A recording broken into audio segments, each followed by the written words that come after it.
Let's cut the bullshit. Oh my god, Emilio, what the fuck are you doing, man? I told you not to... God fucking damn, man. Ah, fuck's sake. Oh my god. Don't fucking spam some random fucking guy's Twitter. The fuck? I literally said not to do this. I literally said not to do that. Like, I literally said, don't do that. Ugh, fuck.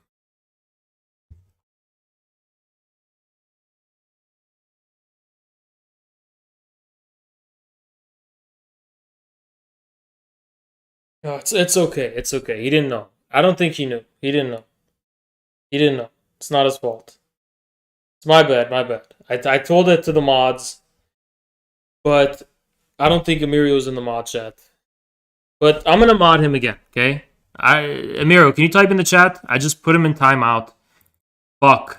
I just panicked. Alright, give me a sec. Mod. I don't fucking know how to do this shit. Alright. Oh, I timed him out for 10 minutes. Fuck.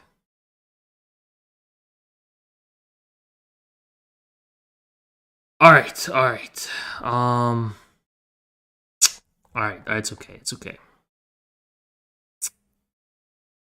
Let me I just got scared. I got scared. Alright.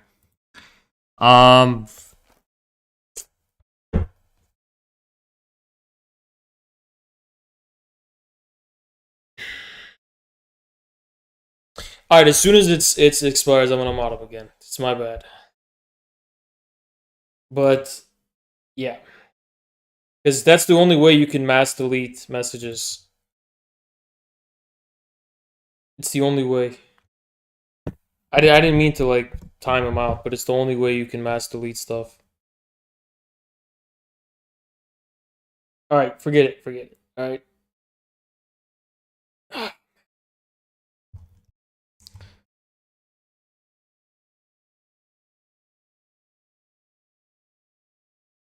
Lionel, thank you for the 10 gifted.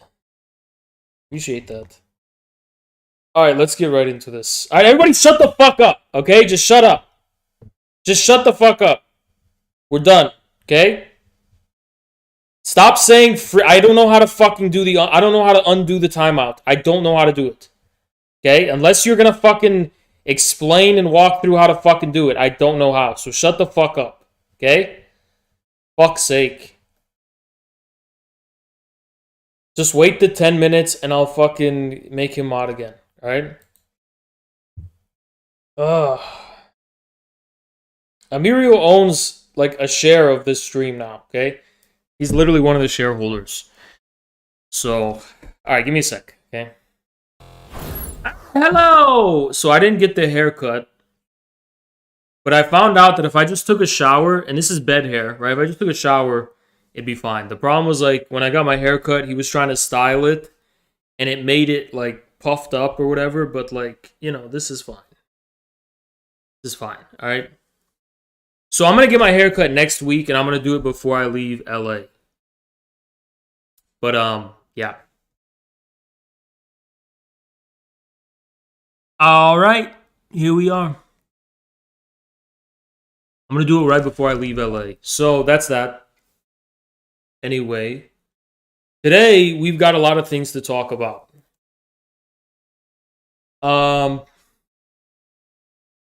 Because it's going to be MAGA communism, MAGA communism, MAGA communism. We're going all in with this thing, okay? And I did do a stream about this where I did instruct you guys, or I don't know if I would say instruct, but I did kind of give a guide on how to do this thing and how, like, where you're supposed to be coming from when you're reaching out and you're talking to these MAGA people from the, you know, as a communist. And I stressed a few things, right? And I'm just going to reiterate it really fast. And why I'm bringing this up, you're going to see, right? So, again, the key to this whole thing is just honesty. And what do I mean by honesty? It's not a form of deception. You're not going to manipulate people into becoming communists. It's a way of probing into the unconscious foundations of your own ideology, okay? So that's why I'm saying the key to the whole thing is honesty. But the first form of honesty is honesty with yourself, okay? So when you're trying to make the case to people, it's not like you already made the case to yourself. You haven't. It's a dialectic where the relationship between the partisan and the people is dialectical. It's intertwined and it's interconnected. Thank you, Tristan. That's what praxis is. You learn from the people as much as you're educating them, okay? And that's what's going to prove your ability to be effective. You have to learn from the people. Now, what do I mean learn from the people? I want to introduce you guys to something called the wisdom of the people. And that means if you have an idea and everyone's rejecting it and giving it, if the working people are rejecting that idea, it's the form of your idea that needs to be re-examined. It's your idea that needs to be re-examined. It's not that it's not just that, oh yeah, your optics are bad and you have to put it in a different way. It's also that you need to reevaluate where you are coming from. Because it's not that you're smarter and that, you just didn't manipulate them correctly. That's also a way of being brought to the fact that there's a flaw in the idea itself, okay? That's so important. That is such an important part of how this whole thing works. You need to be coming from a place of honesty when it comes to yourself and your own, so when you're, for example, I'll give you an example, right? What is communism? What does that even mean?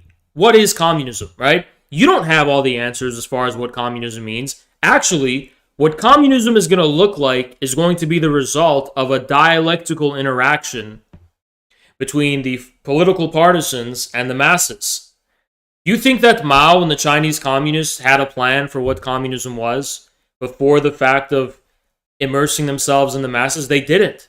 It's the same thing for the Bolsheviks. And it's the same thing for all successful communists throughout history. You don't already know before the fact. So many people think this is a fucking grift. And categorically, you can debunk the fact or the idea that it's a grift just in the following way, okay?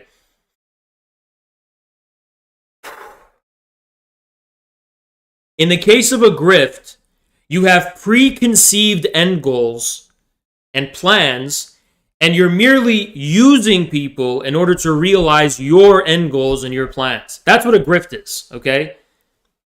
So a grift is actually what all leftists are doing in America. It's what all communists in America are already doing. They're grifting. That's what the CPUSA does. It's a grifting organization. That is not what MAGA communism is. MAGA communism, rather than being a form of a grift of some kind, it's an attempt to establish a singularity. It's an attempt to establish an actual connection. Not just a one-sided connection where you're going to, implant your ideas among MAGA people, but you're going to establish a relationship between between a political idea or a political, a science of some kind, Marxism-Leninism, and the masses. So it's about establishing a connection. That connection is going to work back and forth.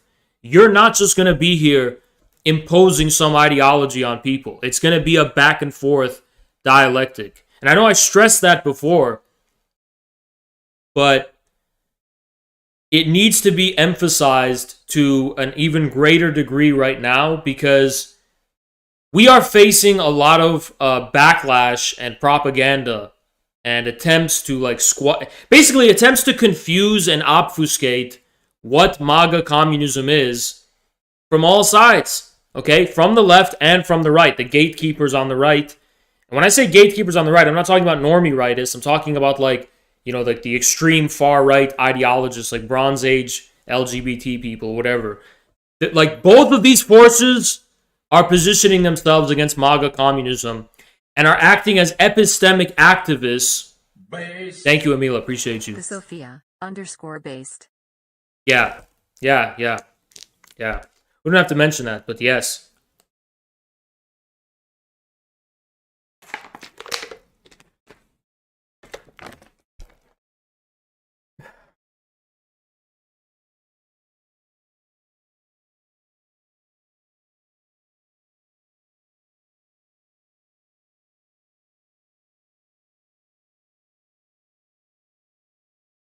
You're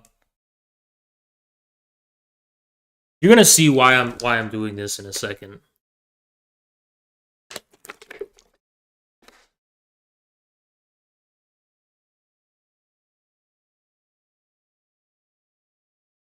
I want to talk for a second, and I want you guys to hear me, right? I genuinely think MAGA communism, it's not just a meme, it is unironically the correct application of Marxism-Leninism within the American context, beginning from the very foundational humanistic materialism of Karl Marx. Beginning from that very beginning, okay? Now, I'll explain this very briefly. With Marx's materialism, his humanistic materialism, Marx does something pretty unprecedented in the history of thinking in general, in the history of philosophy and the history of thought. So Marx is beginning from the highest possible perspective, the highest possible conceit of philosophy you could possibly imagine, which is Hegelianism. Marx is beginning from Hegel, okay? Hegel, if you don't know, basically establishes the most final, complete, and developed form of philosophy. A philosophy which spans and encompasses not only every aspect of being, but every aspect of human society and human history. And then it culminates in something called absolute knowledge or absolute knowing, where basically, if you want me to just vulgarize it for you, you get the key to everything, and you fucking pretty much, you basically are literally a know-it-all, okay? More or less. And Marx is beginning from there. Now, Marx's humanistic orientation, which somehow takes a step further, while at the same time repudiating this conceit, but at the same time preserving it. That's what sublation means, right?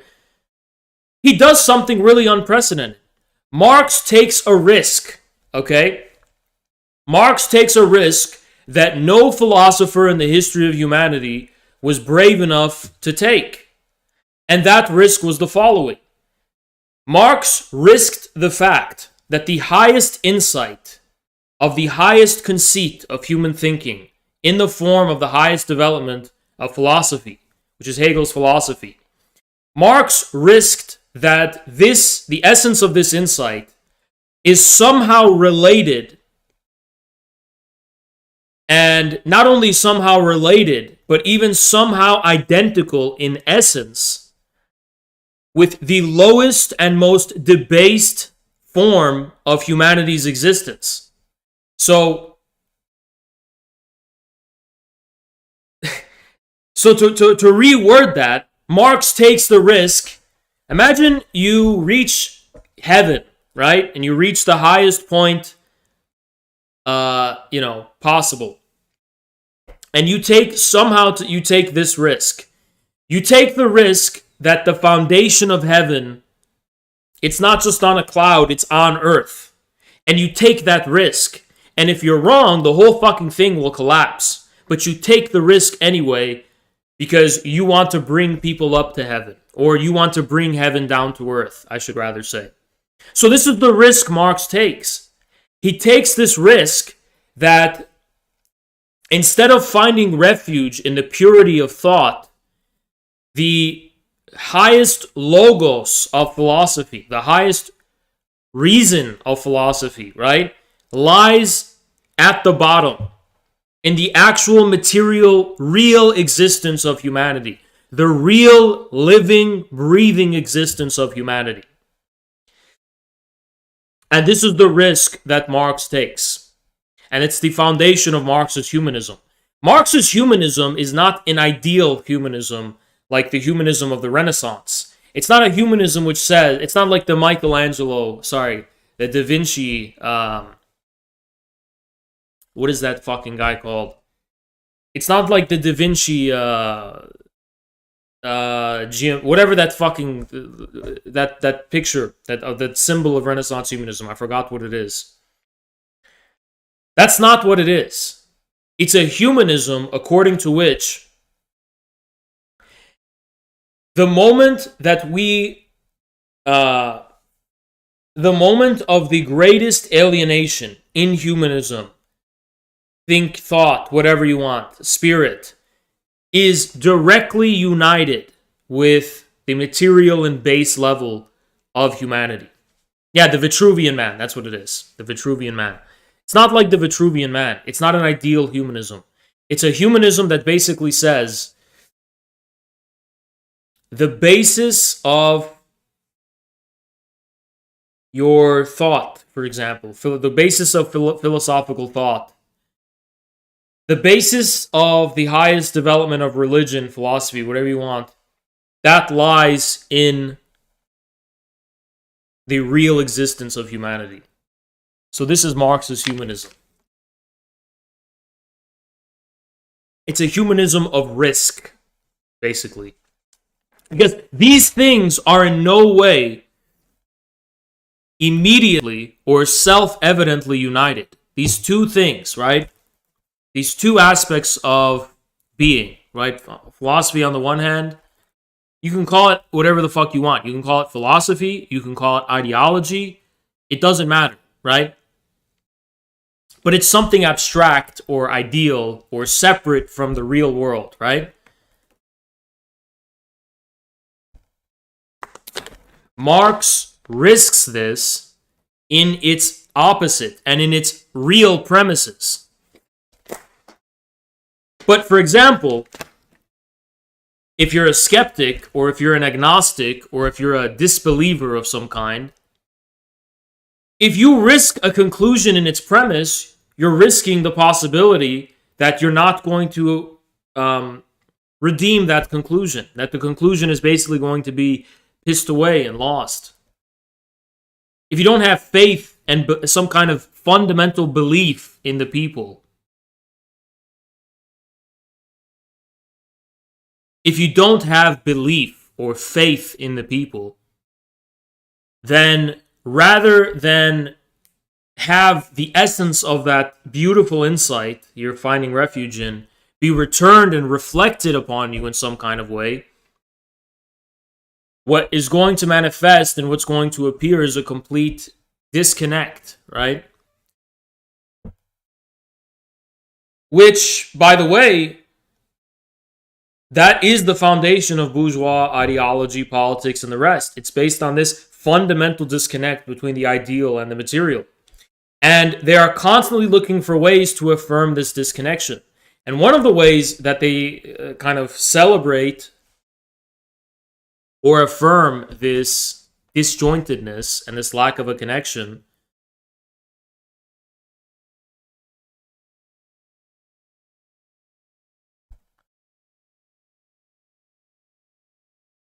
fuck's sake, man.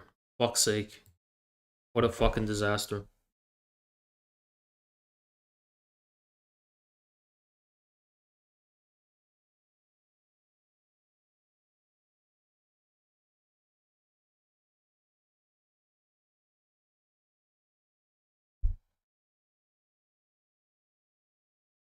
One of the ways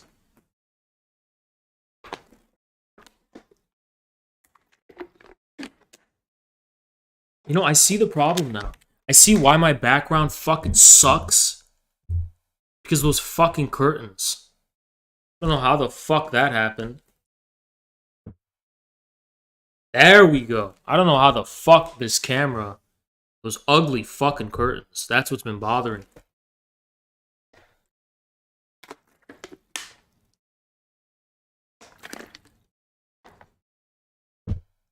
Okay, it's good now. Now, this disconnect.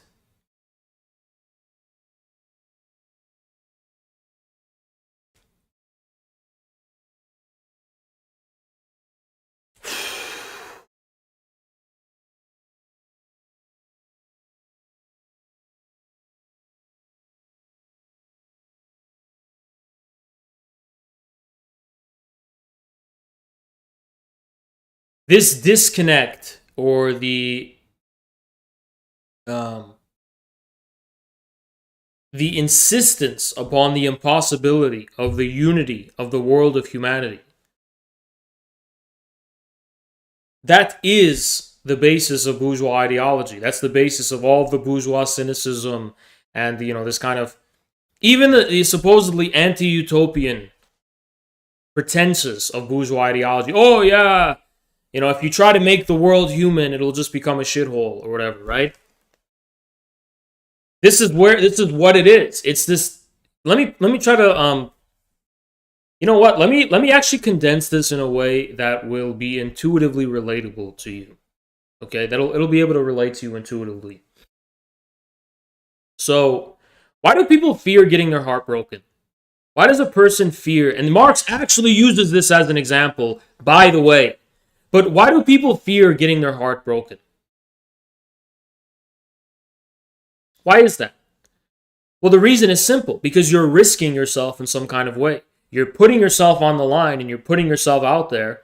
And if you get rejected, it's like the reason that hurts you getting rejected is because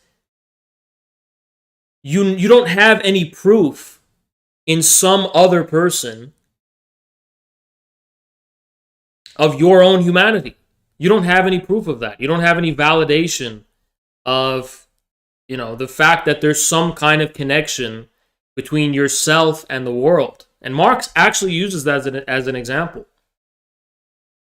And politics is, not only politics, every other aspect of the world of humanity is the same. It's all like that, right? It's all about this way in which we have to risk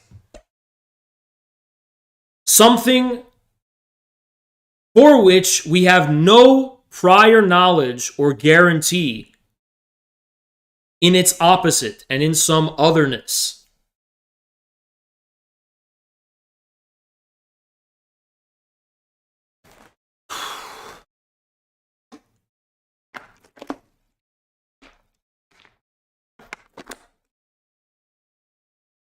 Now, if you're an idealist, you don't have to risk anything. You don't have to test anything. And the idea of a scientific socialism, or the idea of an ideology which is at the same time as science, is absurd to you. If you're an idealist, or if you're a formalist, then the perspective that you're coming from is that you cannot ground thought in its actual material premises. You can only ground it in artificially contrived premises. For example, in axioms like the law of identity, A equals A. The reason A equals A doesn't risk anything is because it's a tautology. You're just creating a self-enclosed system that you can always be secure in.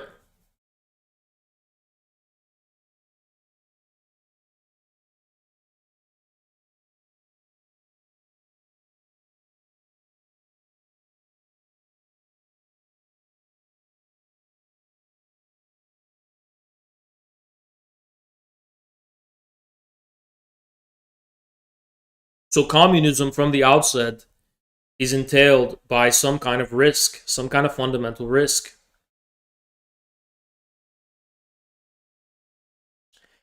If you want to also simplify this, thank you, H. Harden your heart from heartbreak.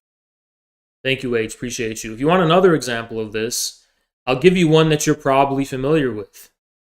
Communism doesn't work. I'm sure you've heard that one before. Why is that such a persuasive argument? Why is that argument so compelling to us, even on an intuitive level? We don't even have to research the details of communist states. to be convinced of that.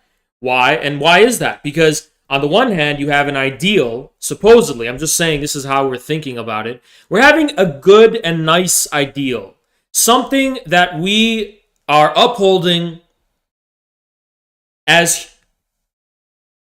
I feel like I'm fucking Biden. I took magnesium pills last night to fucking sleep. I don't know if that's like throwing me off, where I can't even think. I don't fucking know, right?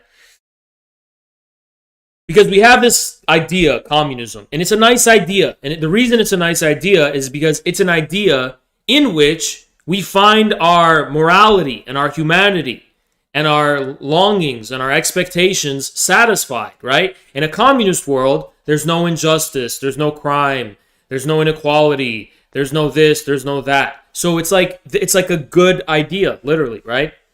That's how we're thinking of it. And when we say communism doesn't work when it's tried, the reason that is such a compelling argument is because it's some kind of acknowledgement of the fact that for every affirmation lies a negation, okay? When a good idea becomes real, it becomes the opposite of good. And the reason it becomes the opposite of the good is because it's no longer an ideal or an idea anymore. It has made a fundamental encounter with its opposite, its other, the otherness being material reality. Are you guys fucking following me? Ones if you're following me right now. Like, ones if you're following, okay? I don't know if I'm fucking speaking in vain or something. The reason this view that communism doesn't work is so persuasive is because the idea of communism is good. It's an idea within which we find everything about us that's human and whatever satisfied, right? It's a nice, good world. Now, the reason you don't even have to research anything to be persuaded of the fact that communism doesn't work is because when it's applied in practice and in reality, it's no longer just an idea. Thank you, Chris. Knowledge with the law of non-contradiction and middle exclusion has given bourgeois elites the ability to control information. Absolutely. You're right about that. Thank you, The Chris. CIA Thank you drugged for... magnesium to kill MAGA communism thought. Yeah, I don't fucking know what it is. But, yeah, I'm glad you guys are following. I'm glad you guys are following here.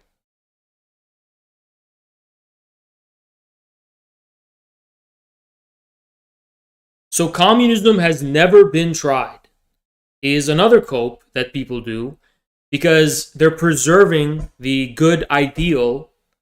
And, you know, everyone sees through that because it's like you're bluffing, right? Thank you, Johnny. You are 100000000x more intelligent than my woke at 4RD professors. Don't get put off by the chat. We are listening. Thank you so much, Johnny. Appreciate you. So communism has never been tried, and communism doesn't work, which are two sides of the same coin, are forms of acknowledging, they're ways of acknowledging the disconnect between the ideal and the material. Actually, you know what? Ilyenkov is a good thinker here, right? Because what we're really talking about is where are the ideal and the material connected? Okay? That's where we should begin. We should begin with that. The connection, or the shared substance, I should say, between the ideal and the material. Okay? Because that's what we're talking about.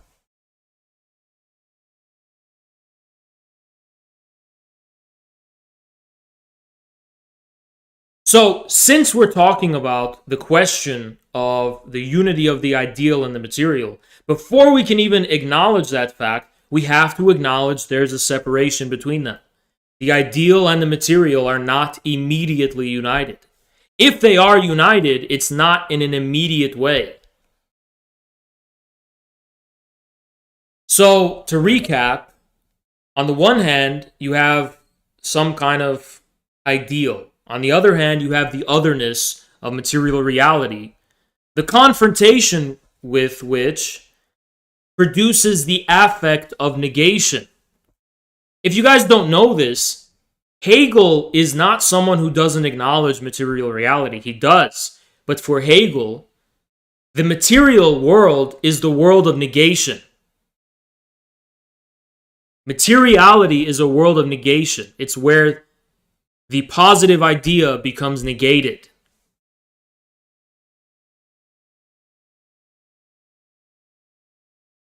And Marx does not respond to... It's like there's no Marxists, right? Nobody understands what Marx actually did.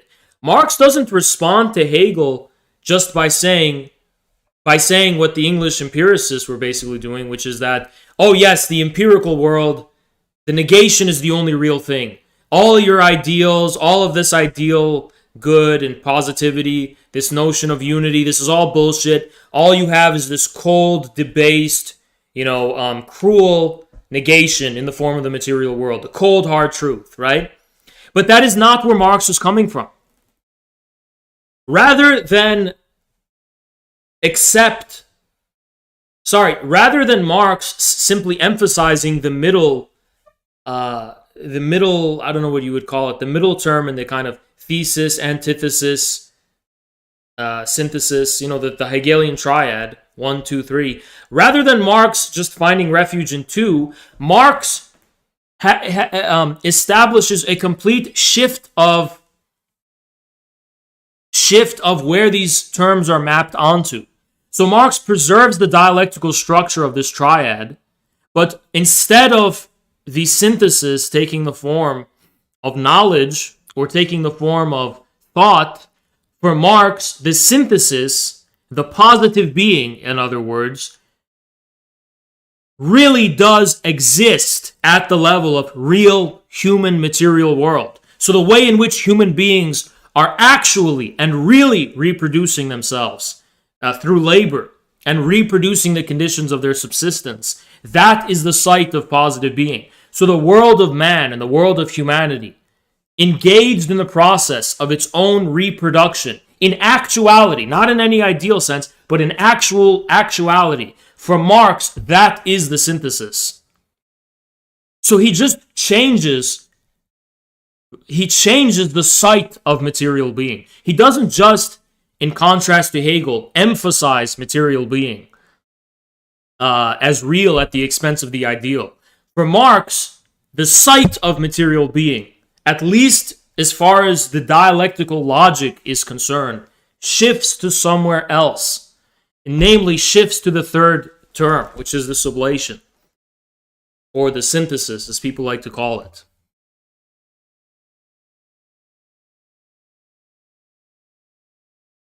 Did I stream too late? I feel like I streamed too late, honestly. I really feel like I streamed way too late.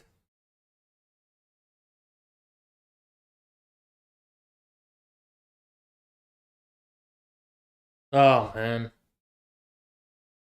Oh. Should not have taken those fucking pills.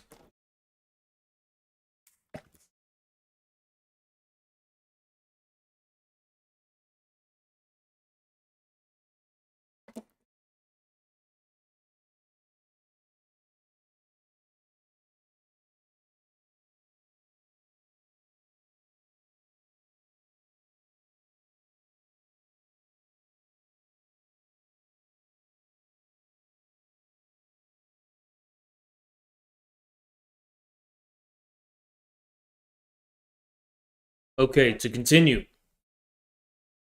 What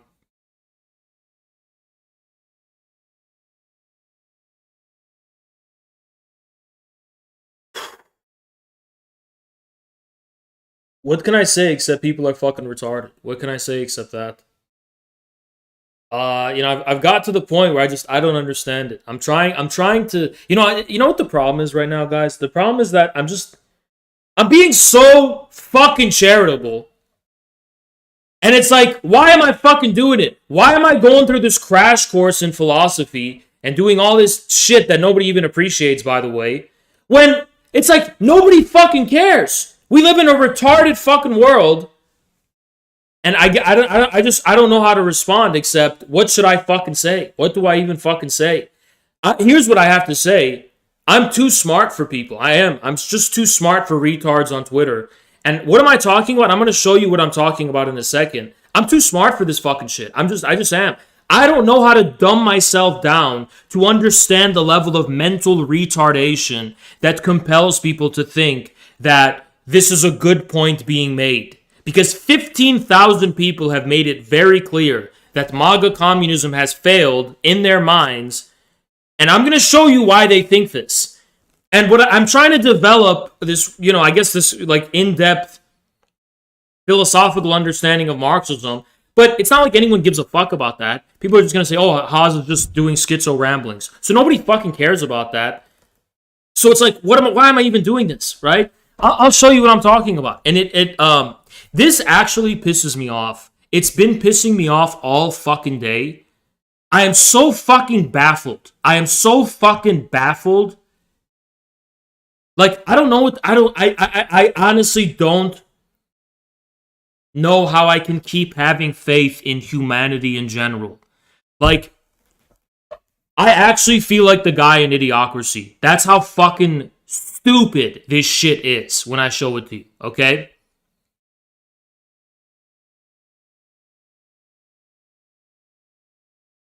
No, I'm gonna show this to you guys because I'm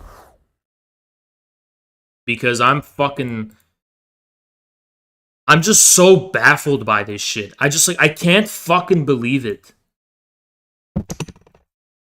And I feel like I'm dignifying it by trying to, like, have a deep response to it because it's like, at face value, it's so retarded. But it's so popular that it's like, should I respond to it, At what point should I respond to this kind of shit?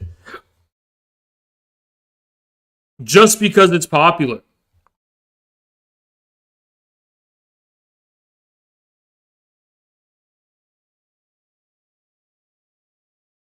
Okay, it's somewhere here. Yeah.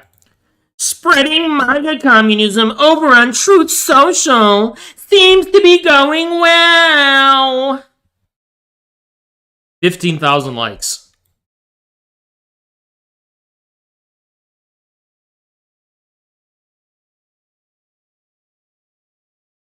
So if you don't know this, there's like 4 tweets. We need MAGA. No, we don't. Why? Because fuck communism. So you're a communist. And this guy's saying some anti-communist shit. And these random boomers are clearly not pro-communist. Thank you, Jennifer Eisen. Oz, keep going. Look at Marx. He wrote Capital in the Communist Manifesto. Thank you, Marx Jennifer. was involved in revolutions and parties that went nowhere. But he kept going. Detractors be damned. Thank you so much, Jennifer. I appreciate that. It's just like, but this is... So it's got 15,000 likes. And if I look at the replies, I'm going to get even more pissed, right? I'm going to get even more pissed. If I look at the fucking quote tweets, it's going to piss me off even more. Good morning, Revolution. Amirio, thank you so much. And let me go ahead and mod you again.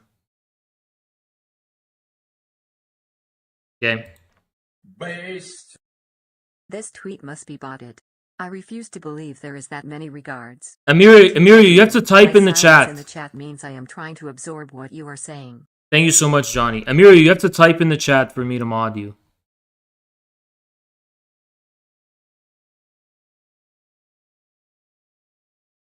Oh, you're still mod. Okay, fuck. Alright, we're good.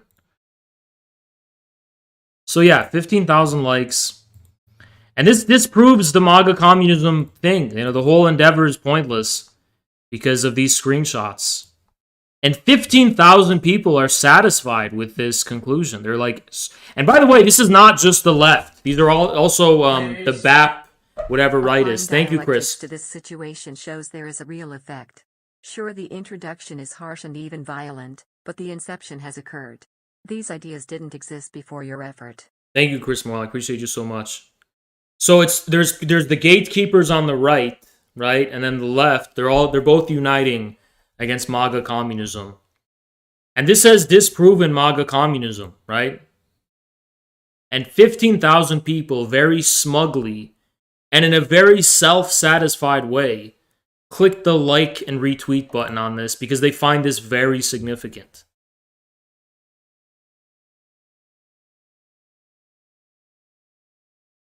Thank you so much, W7. 15,000 New World Land Bridge volunteers. Now, if I start going to the quote tweets and if I start going to the replies, I'm going to become like violently angry. So I'm going to ignore those, right? But apparently, I need to break down to people why this is fucking mental retardation, why this is the most retarded fucking tweet I've ever... The whole conceit, the whole fucking purport of this view that MAGA communism is a fucking failure because MAGA boomers are not positively disposed to the term communism. It like violently like pisses me off so fucking much. It's like making my blood pressure go through the roof. All fucking day I've been pissed off about this. Thank you, Janar. All fucking day I've been pissed about this. I've been okay. All fucking day I saw this tweet and I've been thinking about the retards who think that they're so smart for thinking this is some kind of own. And I am losing faith in humanity. I genuinely think I am living in idiocracy and everyone's retarded but me. And I'm sorry, chat, but I feel like for you guys it's not even self-evident either. I feel like I'm the only fucking one in the world who can look at this and be like, that is actually so fucking bafflingly stupid. I don't even know if I share. Am I even the same species with these fucking people?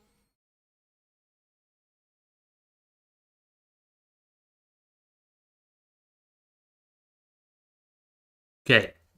So let me break this down to you.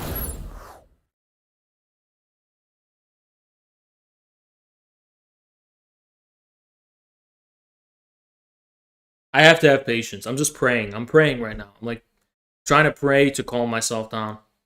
So give me a second.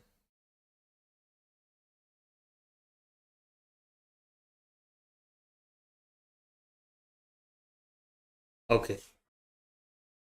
Okay. So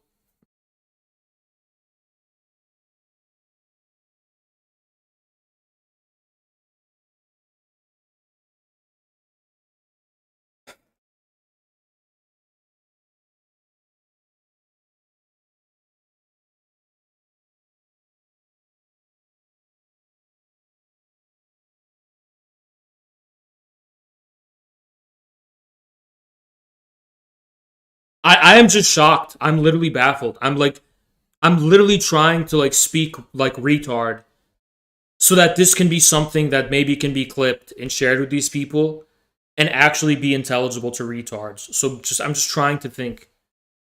Okay, so let's just begin from this, right?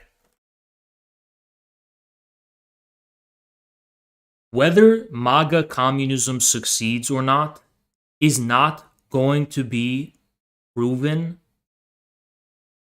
or decided. Sorry, let me take it from the top. Whether MAGA communism is going to be successful or not isn't going to be fucking decided by whether or not MAGA people already have positive views about communism. I mean, like, that's square fucking one. It's square fucking one. The whole fucking point of this is that, yes, they do have anti-communist prejudices. We know that. We're only fucking doing it because we think that those are not inevitable. But now you're trying to say that those prejudices they have are inevitable because if you try to speak positively about communism in any capacity on Truth Social, people in replies are going to try and shut you down? Of fucking course they are. The anti-communism that they're getting is something they were raised with. It's something they were born with. The amount of anti-communist propaganda, not even propaganda, but just sentiment and conspiracism that currently exists radically dwarfs us in terms of the hegemony that it has. So why are people fucking acting like it proves anything that MAGA people are not immediately positively disposed to the use of the word communism. What the fuck is that supposed to prove? Why does that fucking dumbass from Revolutionary Blackout Network, and yeah, I'm calling him that, he's a fucking dumbass. He keeps saying shit like, oh, we'll see how it goes. Go bring a Soviet flag to a MAGA rally and see how it works. It's like, when have we fucking denied that people have bad associations with the word communism and the symbolism of communism? Where did we deny that? The whole premise and purport of what MAGA communism is we're trying to bring two things together that are currently not together. If MAGA and communism were the same fucking thing, we wouldn't need to fucking call it MAGA communism. We could just call it communism, you fucking stupid fuck. If they were already the same thing, why the fuck are we combining them?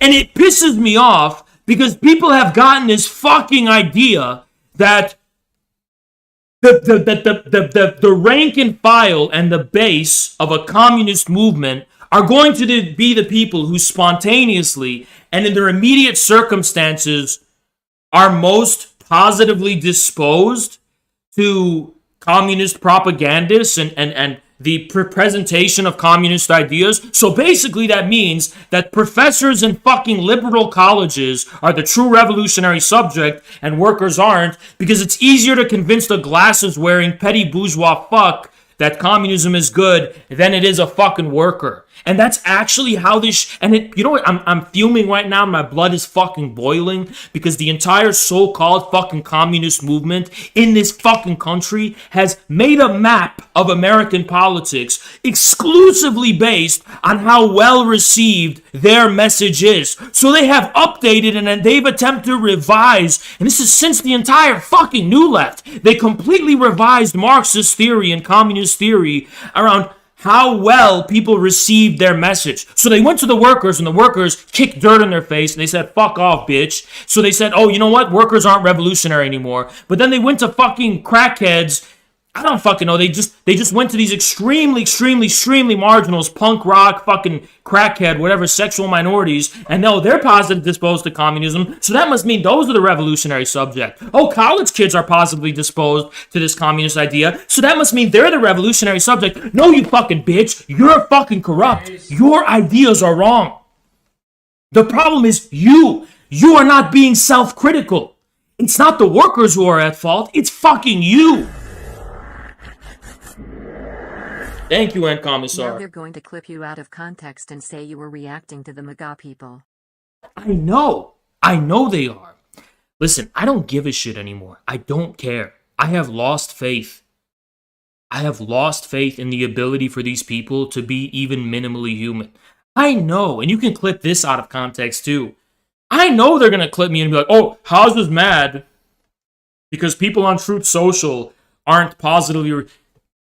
Ah, man, it's like, but you know what the tragedy is? It's not even their fault. They're too stupid to actually understand what I'm even mad about, because there's too much, there are too many orders of complexity to it. They can't even process in their fucking head something as simple as Haas is mad at the retards on Twitter who thinks that this encounter means anything. It must be that I'm mad at the encounter, right? Because they're genuinely stupid fucking people. I am literally just smarter than them. It's that fucking simple.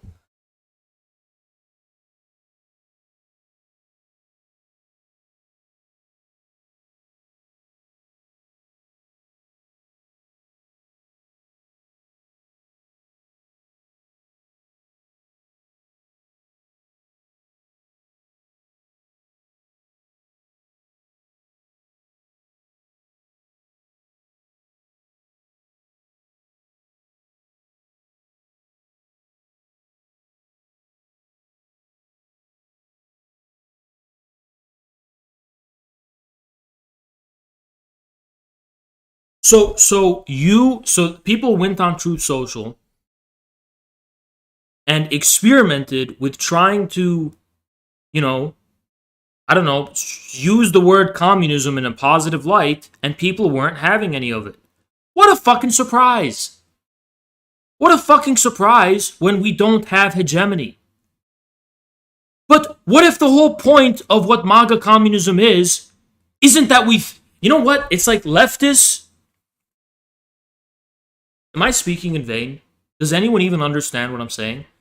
When I tell you that leftists think that it has to be like Napoleon's 100 Days. You know when Napoleon escaped Elba and he just went town to town in France and, oh yeah, Napoleon, woo! And then he just raised an army and he took power.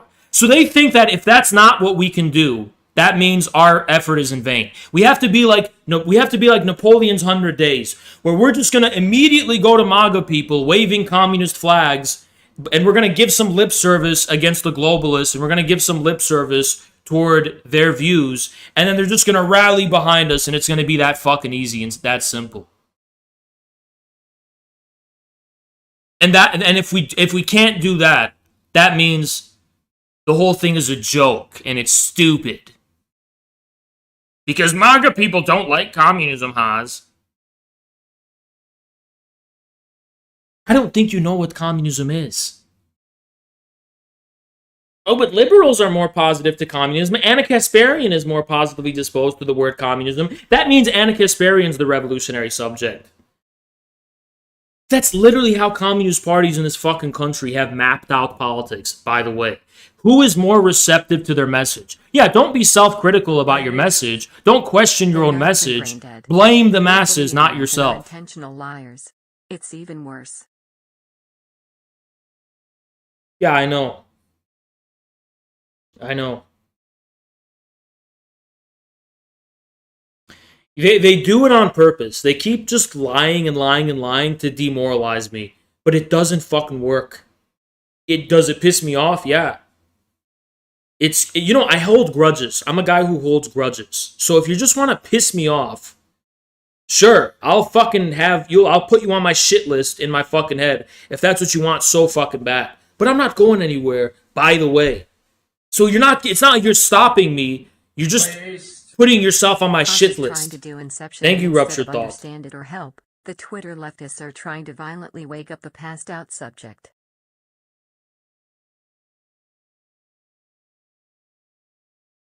Oh, man. 15,000 people, though. 15,000 people thought it was smart. 15,000 people thought it was intelligent. What the fuck kind of world do we live in? 15,000 people thought it was intelligent.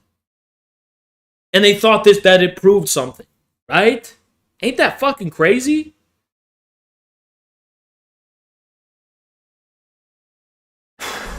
Thank you, Soapbox. This whole thing is a rehash of when those Maoists teamed up with that fashy YouTuber to try to make fun of you. The guy posting those screens is a growiper and all the relibs are clapping.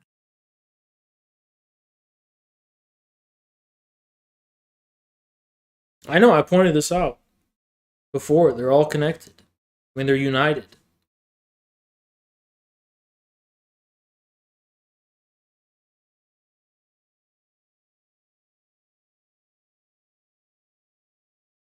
So I'm going to explain. Just give me a sec. Let this donation go through.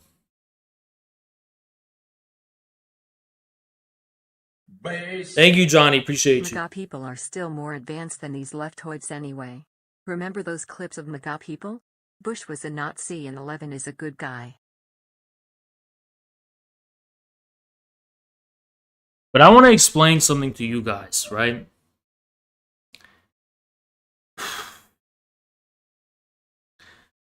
So, those screenshots were from like 3 weeks ago or 2 weeks ago. I don't know. So that was before my video where I did clarify where we're coming from with this whole thing and how it's a dialectic. And that's why I'm not trying to scold the people in those screenshots, because that was before the stream I did explaining what MAGA communism actually was.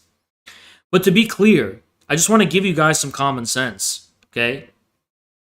MAGA communism is a purport. If you want to think about what MAGA communism is, think about it in the following two ways. It's a down to the countryside movement, or it's like a narodnik, go to the people, right? That's the first thing that it is. The second thing that it is that it's kind of like, in the second sense, it's kind of like Dark Brandon, where it's like it's a turbocharged MAGA, right? And that is not going to be immediately popular for the masses. It's not. It's not going to be immediately popular for people. And the reason that's not going to be immediately popular to people is because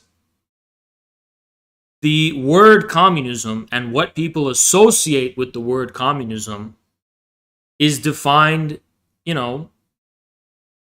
primarily, historically, by anti-communists. So when they hear the word communism, they are associating that with the Democrats. They are associating that with U.S., the forces of the U.S. deep state and the globalists. They're associating with that. You're not just going to get them to disassociate with that word.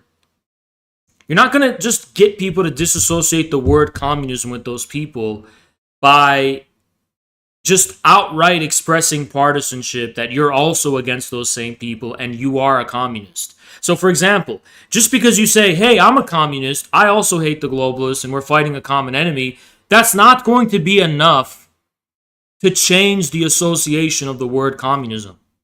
You actually, and I keep saying this, okay? This whole thing is about honesty. So first of all, just be honest with yourself. Be honest with yourself. Why are you doing this? Why are you just going to people and trying to prove what validation are you looking for? What are you looking for? Right?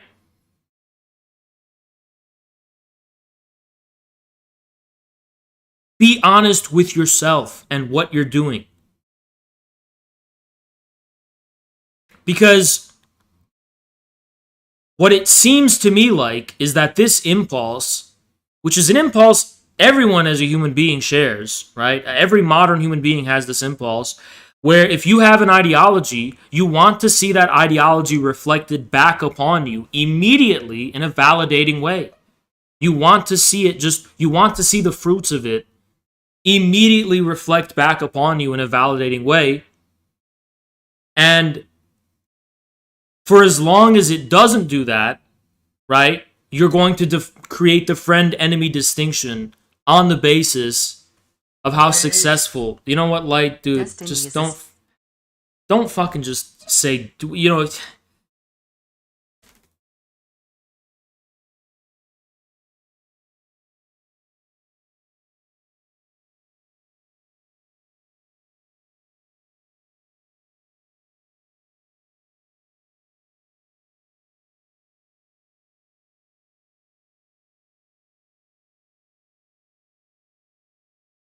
I actually think people are fucking stupid. It's just that simple, right? And I'm increasingly losing my ability to dumb what I'm saying down for retards. I'm just losing that ability.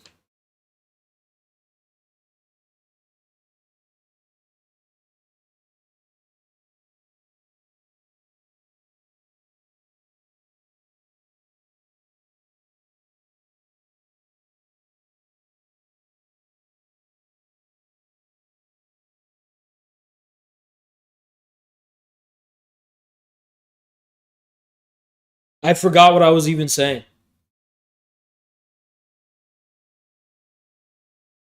Just give me a second. Give me a second to remember what I was saying. I don't remember what I was fucking saying.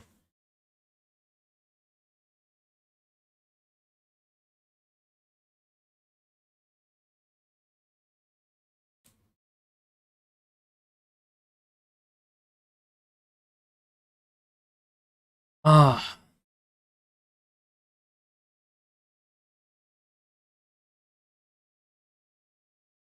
Okay, yeah, the hitting over people with the head, yeah.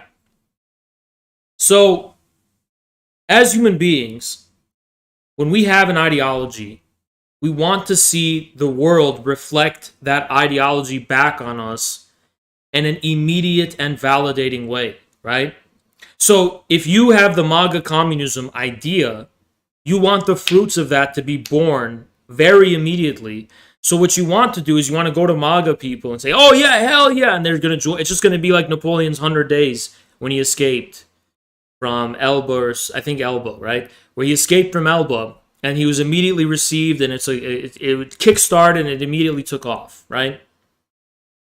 And you're going to start arguing with people because when they don't reflect back, if you believe in it, right? If you believe in this idea, and it's not being reflected back upon you in any kind of way, then you're going to see all of the ways that it's not being reflected back upon you as obstacles.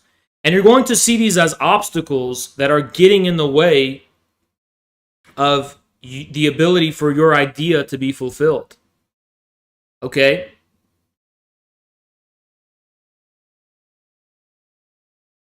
But here's the problem, is that that's exactly the source of leftism. That's what leftism is. That's the source of leftism.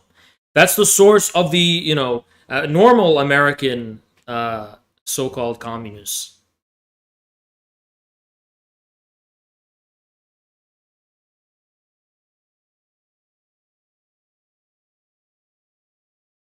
So you have to think, the root cause and the problem with leftism and the regular type of American communism isn't that they have the wrong idea. It's not that we're distinct from them, just, we're MAGA communists now, so, we're different from them. If you're just thinking about this in terms of ideology, you are not catching on to what this is actually about. The word MAGA communism is about escaping the self-satisfied echo chamber of an ideology. That's the whole reason. The whole fucking point is subverting ideology. It's not actually to just be a new form of leftism where we're just going to argue with randos and proselytize like Trotskyists about MAGA communism and then judge our success or failure on the basis of whether that's immediately successful or not. I'm going to flat out tell you it's not going to be successful if that's how you're going about it. You may as well just be a leftist if that's what you're going to do.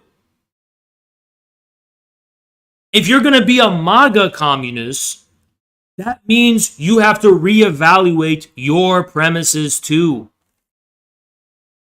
And now what does that look like? MAGA communism is not going to be successful by trying to change people's associations of the word communism through argument.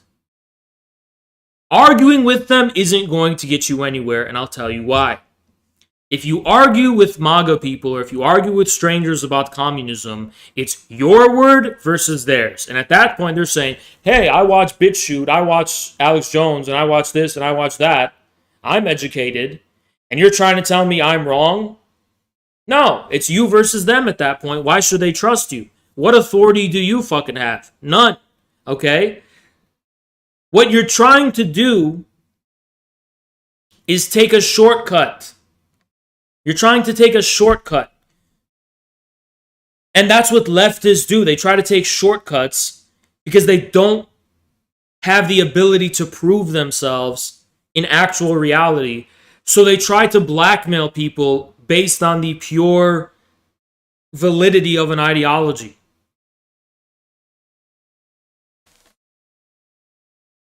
I'll tell you how you actually make MAGA communism real. And I'm going to give you the secret sauce right now. First of all, we need to build hegemony, okay? We need to build our own hegemony. Steve Bannon has his own hegemony, for example, right? All these other factions competing for MAGA have a definite hegemony. So first of all, we need our hegemony. Now, typically throughout history, that's a party, okay? What happened on Twitter? I don't know what happened on Twitter. Oh, nothing. Oh yeah, the Twitter, my Twitter got banned. That's what happened. My Twitter got banned.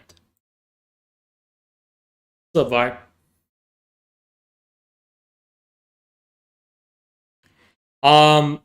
Yeah, that was weeks ago. So now what does building hegemony look like? Building hegemony means MAGA communists need to be a force to be reckoned with.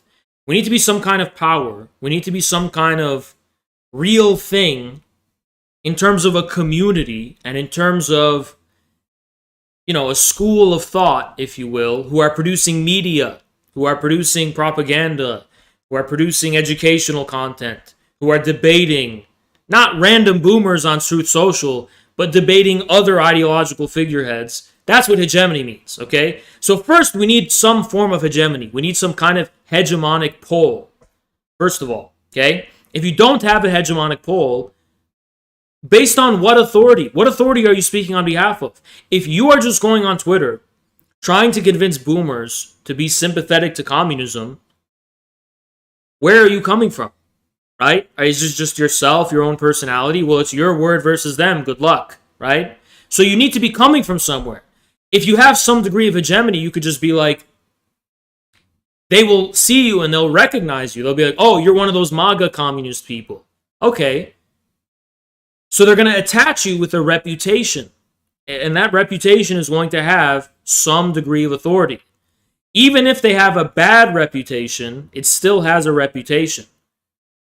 Now, typically, this is what a party is supposed to serve as. The party is supposed to be a tool for the building of hegemony, but we live in a different era now. We live in the era of information warfare. It's going to be way more decentralized, right?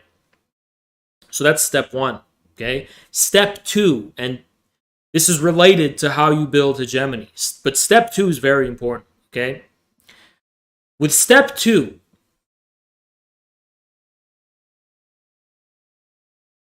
you need to build influence, not based on ideology, but based on having the most correct, the most articulate, the most rhetorically persuasive, and the most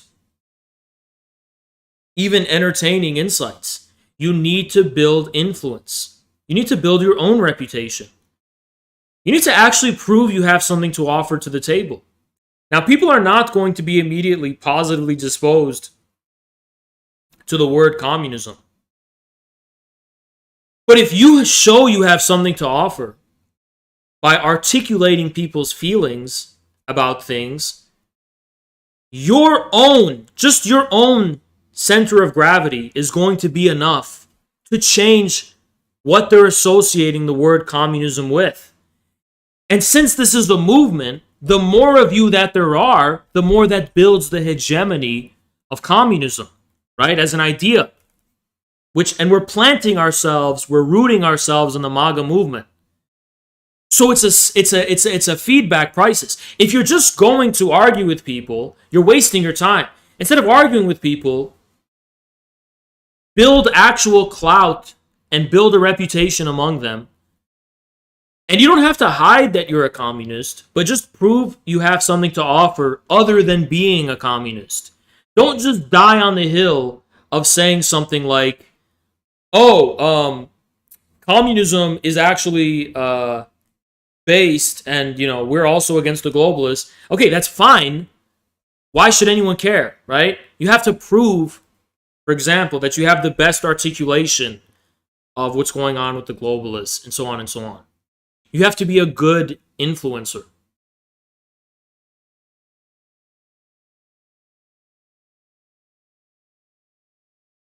No, you don't just say we want the same things, okay?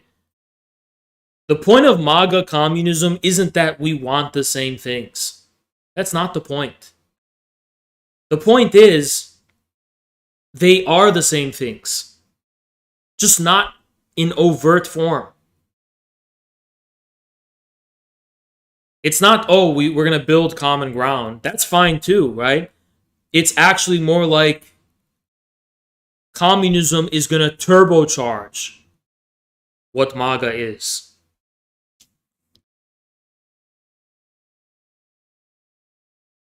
Nobody fucking has said that you're going to immediately convince people to be positively disposed to the word. Based on what backing? You need hegemony to do that. Well, that's what we're trying to do. Now, second of all, it's not necessarily pointless to fail. If you can go argue with people, sure. Just be honest with yourself about what you're doing. What you're really doing when you're arguing with people about this shit isn't convincing the masses to make MAGA communism real. You're trying to test your ability to persuade people. You're gonna fucking fail. How many of you know how to ride a bicycle? How many of you know how to ride a bicycle without training wheels? Ones if you know. Ones if you know how to ride a bicycle without training wheels.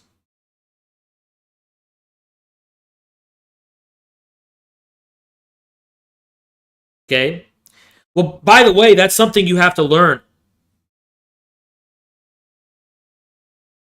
That's something you have to learn through failure. You're going to fail multiple times before you know how to ride a two-wheeler.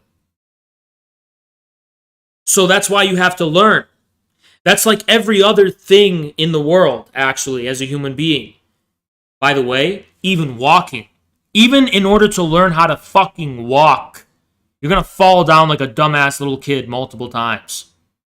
Until you learn how to walk. Everything in life is like that. Literally everything.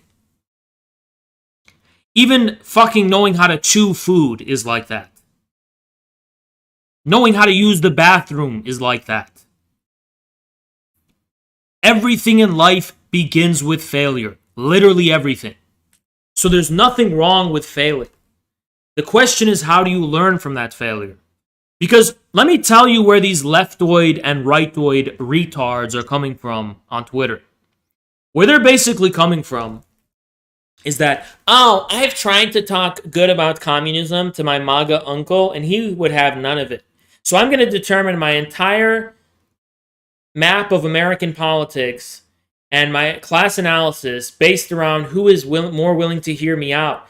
Because like my liberal aunt, who's an artist, was totally down for what I was saying. And then they saw that some of you were on Truth Social and you interacted with like 5 people. And oh, the heartbreak that some random MAGA boomers disagreed with them and weren't positively disposed to communism. They destroyed everything! It's all gone! It's all destroyed! It's like those dudes.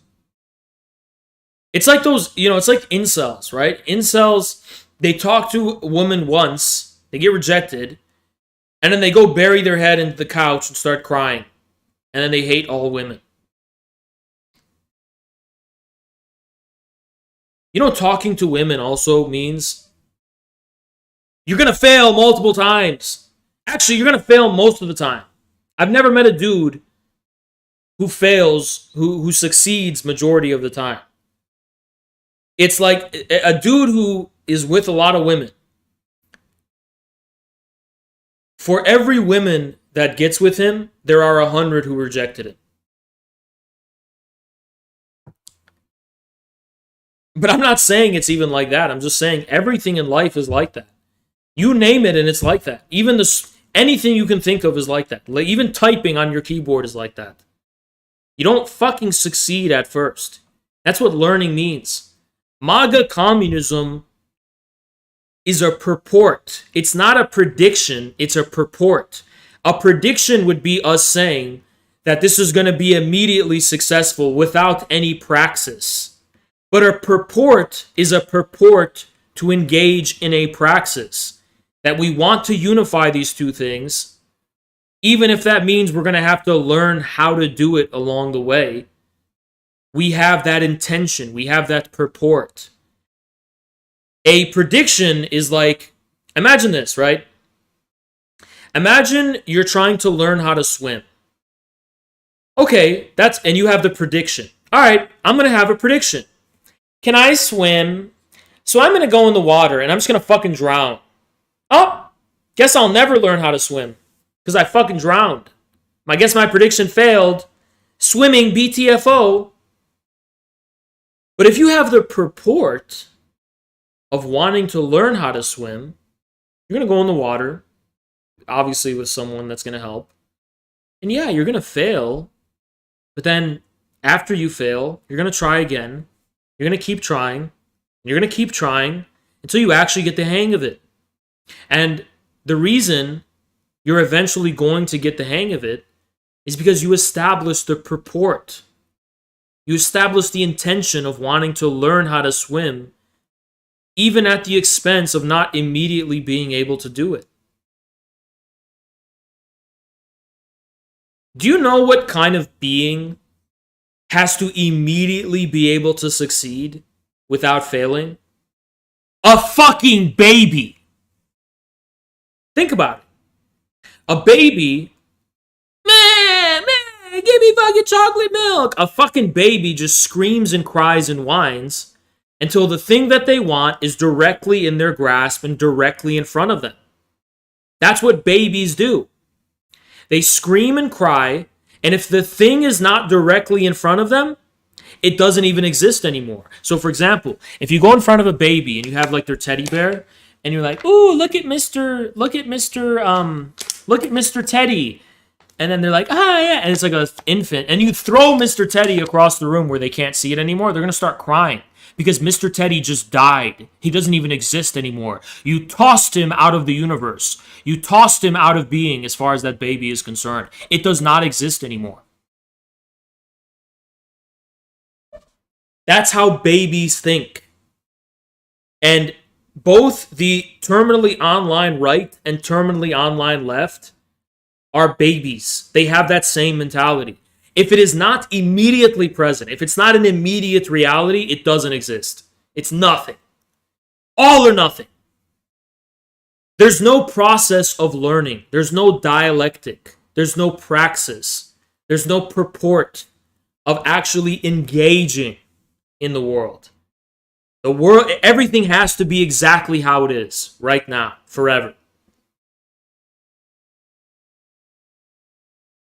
Let me unpause for these donations to go through because we have a fuck ton. Thank you, Light. I have schizophrenia.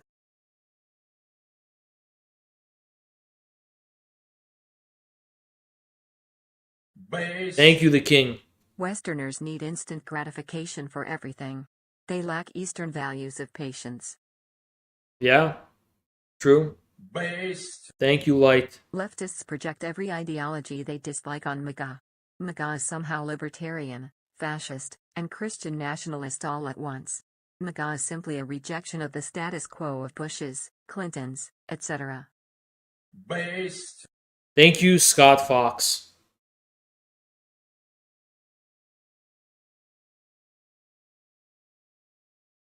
Thank you, Cyrus the Based. Now, the thing you guys have to take away here is a pretty hard pill to swallow. And for some reason, human beings have a really hard time swallowing this pill. And the pill is the following. If you're a materialist, this is what you believe. Okay? Here's the pill. Ideologies are not inherently meaningful. Ideologies are not inherently meaningful. They're not. For example, if people are libertarians, it could be any ideology. I'm not singling any out. I'm just using that as an example. If people are libertarians, it's not because they're essentially invested in the ideology of libertarianism. It's just that libertarianism makes sense for them in some way.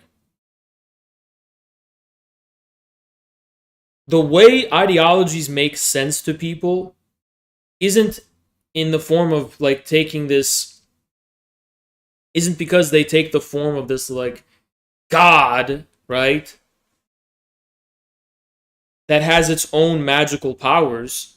It's because they insert that ideology into a web of associations. So I'll give you examples of this, okay?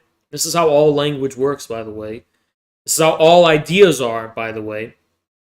So someone might like libertarianism because for them, libertarianism conjures to mind the sense of independence that they have. let me give you an example of this, all right? So let's say someone is constantly being harassed by the ATF or the FBI, if they have brothers and they have family members that were unfairly thrown in jail, they're constantly being surveilled, they've got things on their back, they feel like their human dignity is being taken away, they feel like people are trying to enslave them and subordinate them. And then they project this aspiration and this longing for, a return to dignified humanity of some kind of way, right? This is what gives the ideology of libertarianism, in many respects, in many cases, I should say, its coherence. This is what gives sense to it. It makes sense for them in a more fundamental way. If you're a materialist, you're not going to respect the ideology in the terms of the ideology. You're going to respect every ideology in the terms of the real material relations that it makes sense of. Can you guys please write that down, make it a quote, and spread it and share it wherever the fuck you go on Twitter? Materialism means that you do not treat ideologies in terms of the ideology itself. You treat ideologies in terms of the way that they make sense of the material relations people find themselves in.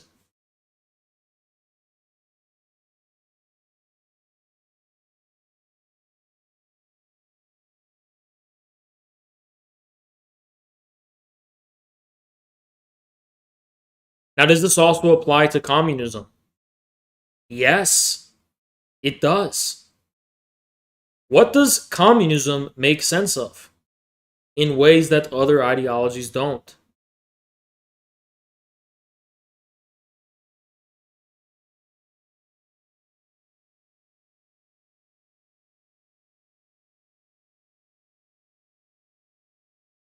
Communism makes sense of the fact, first and foremost, and this is historically true, and this is why it's so ironic that the biggest arguments against communism are usually something along the lines of, it doesn't work in practice, it's a nice idea in theory, but in practice it doesn't work. What communism historically has made sense of for people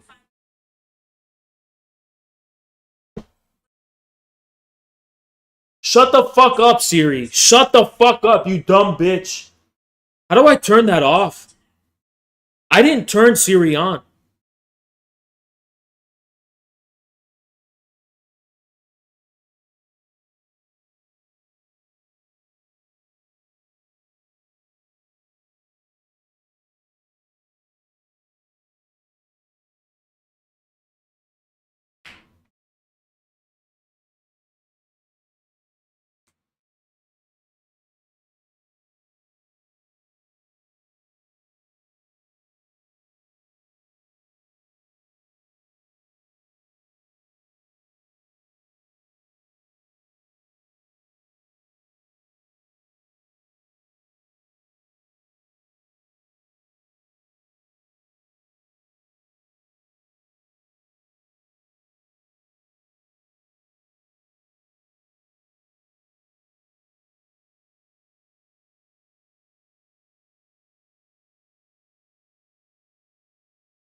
Oh shit, I have donation alerts off. Okay, I'll unpause them in a second. I was waiting for that to go through. Thank you so much, Star. Appreciate you.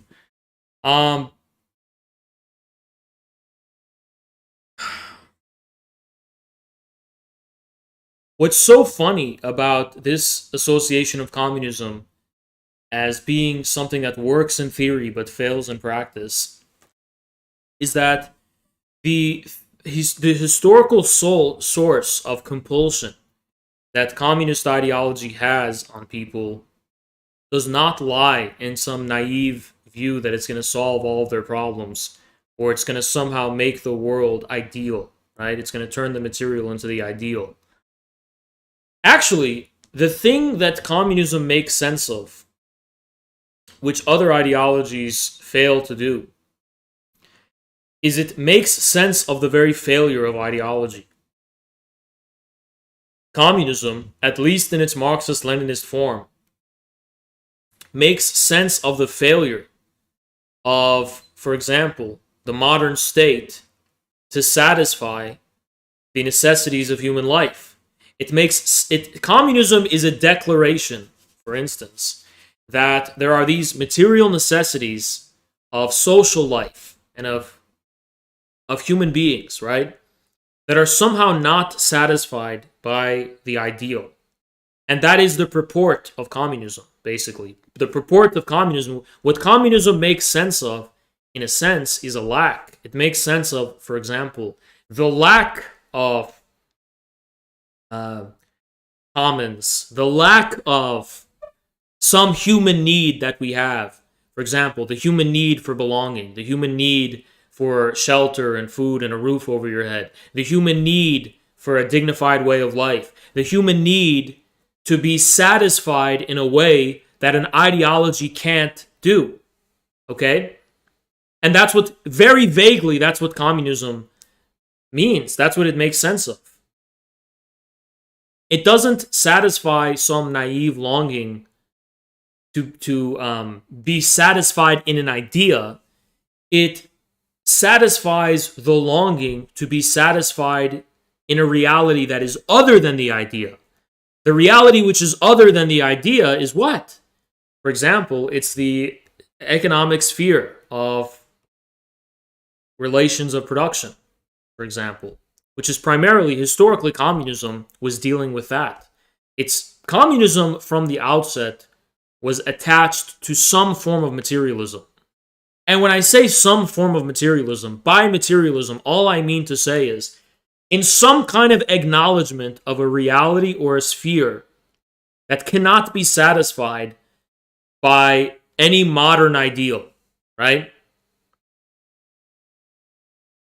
And the reason communism at the outset takes such a utopian form before Marxism is because people think, okay, if modern ideology and the ideal state, the modern state, cannot satisfy our human belonging, then we must be more ideological than before because we weren't being ideal enough, right?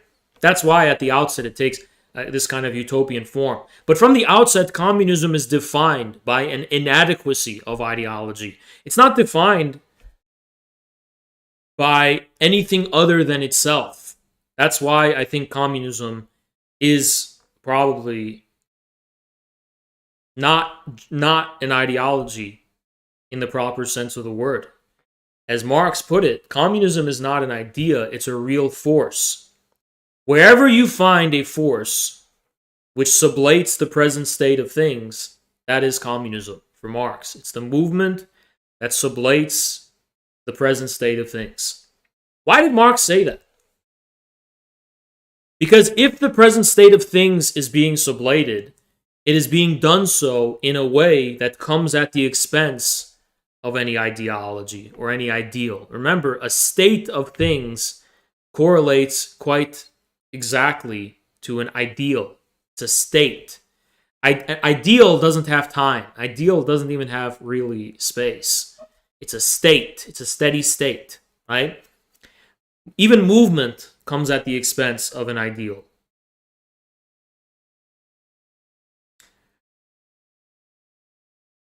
But every other ideology, it's like almost kind of like Freudianism. It's kind of like, it's kind of like that Oscar Wilde quote. In Oscar Wilde, he said, everything is about sex, except sex itself, that's about power.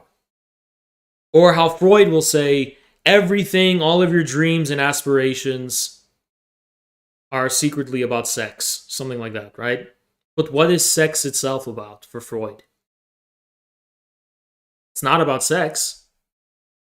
It's about, a death drive or something, right? Well, it's the same for communism. Communists will say every ideology is about some fundamental need to give coherence and make sense of, for example, alienation. Or let's say the lack of commons. This is what communists will say, basically. Communists will say every ideology is basically about trying to solve the problem of the commons. But what about the commons itself? Which is communism, right? It's the same thing. It's exactly the same thing. So communism has a privileged status because of this. I think people need to understand this. This is step one. Communism isn't an ideology. I think that's so important to stress. One of the things people get wrong about MAGA communism is that they think communism is an ideology, and it's not. Communism is not an ideology. It's a purported force, like similar to kind of Freudian's sexuality. It's a force. The same way Freud understands sexuality to individuals, communism tries to understand with, for example, social and political movements. So MAGA communists, for example, are saying that there is a key to MAGA. There's an underlying reality of MAGA. It's not defined by an ideology. It's defined, for example, by the very human need for a common reality, yada, yada, yada. Some form of sociality. And would you say, oh, so you're just saying it's false consciousness. You're just having this theory of false consciousness according to which, everyone who's not a communist is just under the thrall of false consciousness. And I would say no. Because communism needs to have form. Communism needs to have form. Communism is just content. Communism doesn't always have form. So, for example, what form does communism take in the Soviet Russia? What form does communism take in China? Well, it's being given form by things which are not overtly communist, right? At least in terms of how they're being presented or defined. So, for example, in China, the Communist Party was literally an offshoot of Sun Yat-sen's, KMT, the Kuomintang, right? So the Kuomintang is this indigenous, native, authentic Chinese phenomena, and communists just assume hegemony over that. Communists distill the essence of it, but they don't determine the form of communism. The form of communism is being determined, for example, by Chinese history. The form of communism in China was determined by Chinese history. It was determined by the experience of the collapse of the Qing dynasty, the Chinese Revolution of 1911. It was determined by the invasion by the Japanese imperialists. It was determined by the century of humiliation. It was these kinds of things that communists have inherited, not themselves created. All MAGA communism basically means is that MAGA is the same thing in the American context. So for people to sit here and say, oh, you're failing to make the word communism amicable to people on Truth Social by having one interaction with them, like someone on Truth Social interacted with you negatively. Your idea bounced back to you in a negative way when you try to talk to someone on Truth Social. And that's extremely devastating. But they're missing the point because communism isn't an ideology. If you're going to be a communist, that is not going to be significant to you, right? It's not going to be like the most devastating heartbreak in the world. You're not beginning with this ideal that is being broken. For example, I'll give you an example, right? If you get your heart broken, you have an ideal. Oh, she likes me and it's a relationship. And then she says, oh, you're ugly. Oh, it's over, whatever. Okay, you had your heart broken because you had an ideal and your ideal was violated. But communists are not beginning from that premise. Communists aren't here saying, oh, I have this ideal of communism, and if MAGA people talk bad about communism, that's breaking my heart. No! Or if MAGA people talk bad about MAGA communism, that's going to break my heart. No! Because it's not an ideology. That's what would happen if it's an ideology, yes. For example, an ideology that says, I want to make a commune in the middle of the forest, and my ideology is, let's just call it Zoloism, okay? I have the Zoloist ideology, where I'm going to make a fucking anime commune in the middle of the forest. And that's your ideal. Your ideal is the Zoloist utopia, okay? So you go into the forest and you try to implement your Zoloist utopia, and the ideal confronts the material, and it obviously fails because they're different, right? And then your heart gets broken because your ideal failed. Your heart gets broken, okay? Your heart gets broken. That's because you began with the premise of an ideal of some kind, right? That is completely antithetical to materialist dialectics. We're not beginning from that perspective at all. We're not beginning from the perspective of any ideal. We're beginning from the perspective of a material sense. Okay, so what do you mean by that, Haas? What do you mean a material sense? The aesthetic of Marxism-Leninism, aesthetic is another word for the higher sense, basically corresponds to an acknowledgement of contradiction. That there is an inherent contradiction between ideals and material reality, and moreover, this contradiction is sublated into the form of some higher positive being. Now, historically, for communists, that positive being corresponds to two elements. One is the party. The political party has as its object an implicit acknowledgement of the distinction between the material and the ideal. And it synthesizes this distinction into a unity in the form of praxis, political praxis.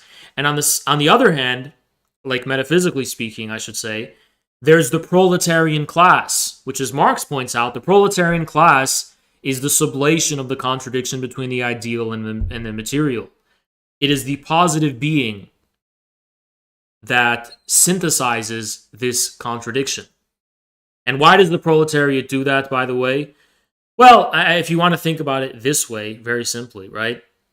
The proletariat, being the laboring class, realizes the premises of every ideal through labor. So the proletariat, for example, is the universal class, according to Marx, because it contains the unity of the ideal and the material, or I should say the unity of the contradiction between the ideal and the material. It is what sustains that contradiction. So that's what defines the aesthetic of Marxism-Leninism. It's a sense in, first of all, the historical mission of the proletarian class, and on the other hand, it's an engagement in the Communist Party, right? So I think there's also a third element too, which has to do with some kind of ideology, actually, right? An ideology that gives expression to the very distinction between the material and the ideal. And that sphere is going to confine itself to, first, the polemicizing of Lenin, Lenin's charisma, or not his charisma, but his persuasiveness through polemicizing, first, is a huge foundation of the Bolshevik Party. Then second is the Stalin cult of personality. And then third is Mao's Cultural Revolution. So there's like this triad element of the Marxist-Leninist aesthetic. First is the party, then is the proletariat, and then there's a third element, which is this kind of sphere of like real colloquial aesthetics, like culture and stuff, right? Some ideal defined by its contrary. And these three, you can't have one without the other, right? So many people try to make communist parties from scratch. They don't have any proletariat. They don't have any aesthetic, right? Some people just have to try to have the aesthetic without the other two. And, those people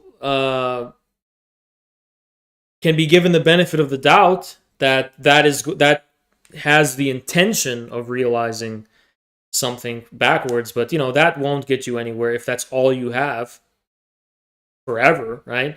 And then some people just directly try to go to the proletariat without a party or without an aesthetic, and it fails. So you need these three elements ultimately.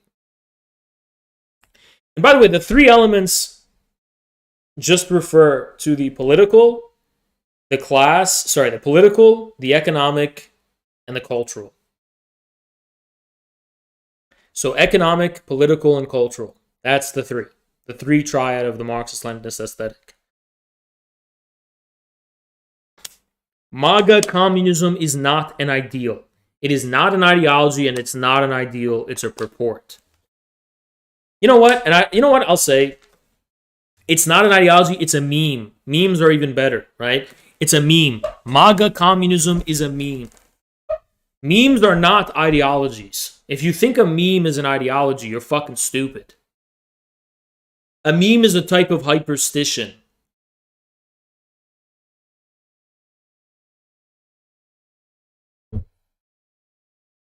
And seeing all these dumb fucks on the alt media, all these fucking idiots, try and domesticate the meaning of the meme is so fucking funny. Oh my, you're coping. That's what you're fucking doing, is you're coping.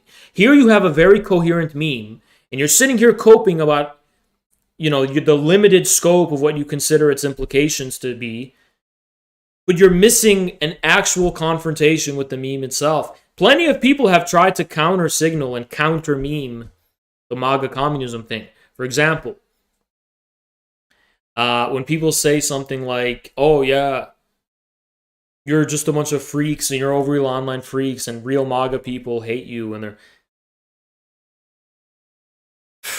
it's like okay, well, at least those people are trying to counter signal with a meme with those dumb pictures, right?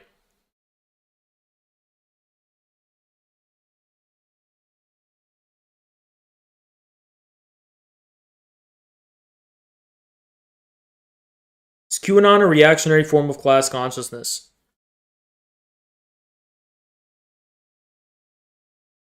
It's much more than that. If you are not an expert in information theory, I would stay away from trying to understand that at all. It's much more than that. As a Lacanian, right?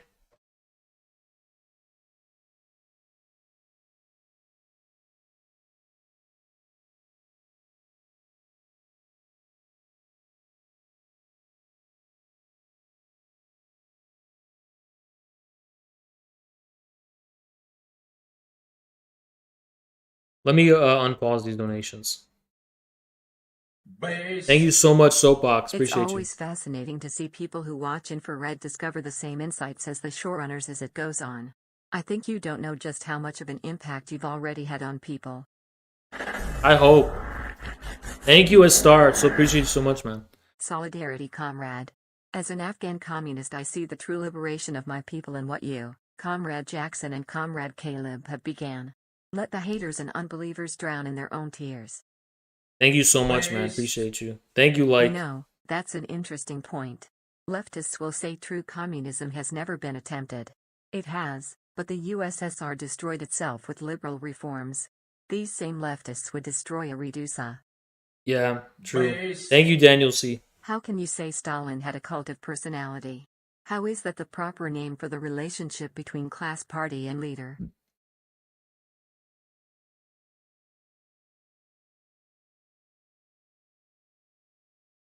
First of all, Stalin did have a cult of personality, which he was very skeptical of, by the way.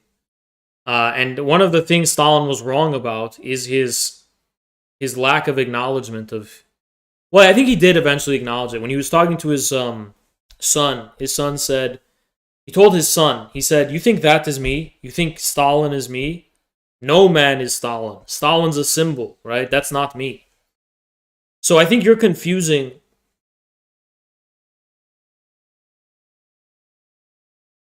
How is that a proper name for the relationship between class, party, and leader? That wasn't the relationship, formally speaking, between the party and the leader. Formally speaking, Stalin was just some guy, okay, within the party. But he, on the other hand, he had this cult of personality. So if you want to put this in modern day terms, Stalin was a general secretary of the party who just so happened to have a Twitch stream, which was an organ of profound influence on his part. But that did not give him any extra formal powers as far as the party was concerned.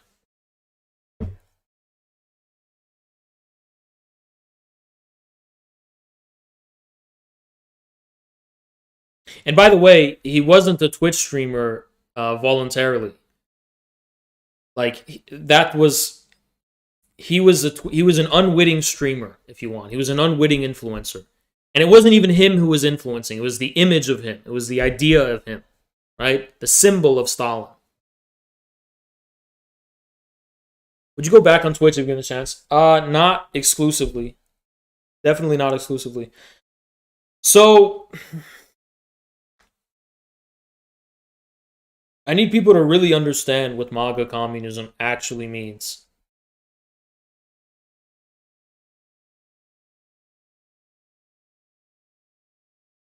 But here's the thing, right? People see that on Truth Social. I say it's so crazy, you know? It's fucking insane. Every incel is gonna like lose their shit if they see a video of a dude getting rejected. But it's like, but what does that prove? That doesn't prove anything, right? If you're like some, oh, this is the, they try to make it a melodrama. Like, oh my God, this is a, who gives a fuck? You're beginning from the wrong place. You're beginning from the place of an ideal that's unrealistic. And if you're a materialist, you're going to fail 1 trillion times. Right? And I'm talking about in terms of political practice. Reality is not just going to validate the ideal premise that you're coming from, A, and B, you're not supposed to have an ideal premise. You're not supposed to have a condom that you put on that filters the way you engage with the real world. If you have a condom, this is too vulgar, sorry. Your ideal, you will have ideals as a communist, okay? But your ideals are going to be actively suspended in a process of being given to what is not ideal. So I do this as a streamer, by the way, right? A lot of people think, oh, Hans, you're like in a cult or some shit. But as a streamer, who's a political streamer with my own ideology or my own theory or whatever the fuck, right? I have to test the reception of what I do. So whatever ideal that I have is constantly under the pressure of being tested. Just in terms of the reception it's getting, right, from other people. And that's primarily the way in which something is going to be tested at the very outset, right? Now, another form of praxis, that is a form of praxis, by the way. Praxis is not just defined by affecting the physical world. It's also defined by, like, knowledge. It's defined by knowledge and the lack thereof. If you don't have data on how something is going to be received, and you're suspended in the process of acquiring that data, that is a form of praxis in a way. If you want. Thank you, Light. These same leftists complaining about Stalin's cult of personality were sowing out for Dark Brandon when he used his FBI, Gestapo, and political raids. Yeah, but that was just a joke. Yeah, but in any case.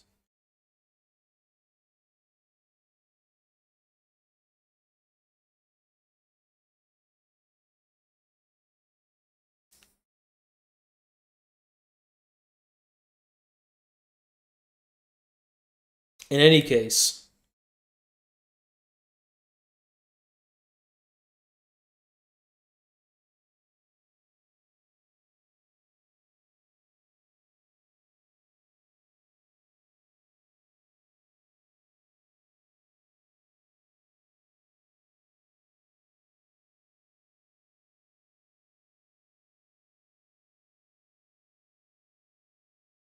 will you react to the Sam Cedar video?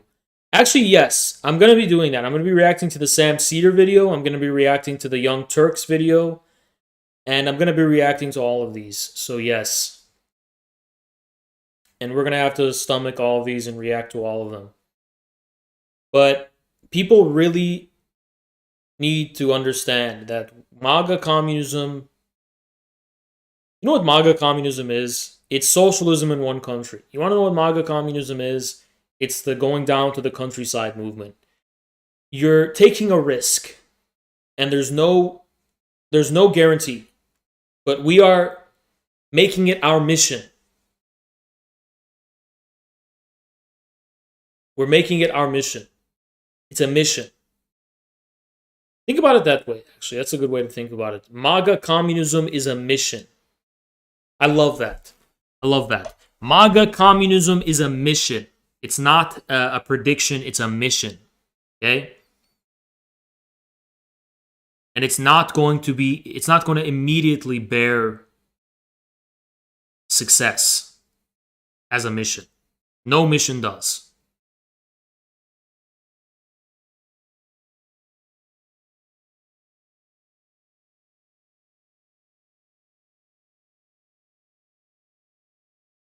And the most, listen, I hate to break it, because people don't really believe this, right?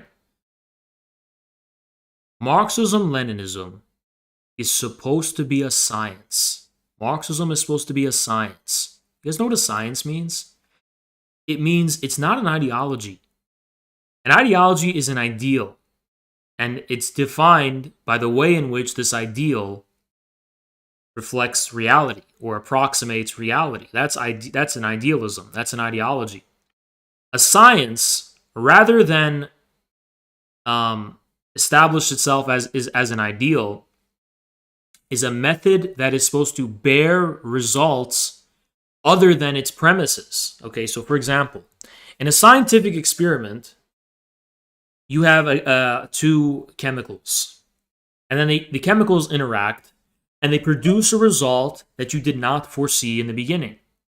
So there's an input and there's an output. You could not have predicted the output based on the input except by experience. Okay, now we're still in empiricism kind of here, right? But that's the basics of science. Science is a way of realizing, synthesizing something through negation and through otherness. Okay? So science does not satisfy an immediate ideal unity. And if it satisfies an ideal unity, that is not the idea of modern of capitalist modernity, modern bourgeois philosophical thought. Like for example, maybe if some Indian mystic can say, yes, science is just the fulfillment of my ideal, maybe he's right.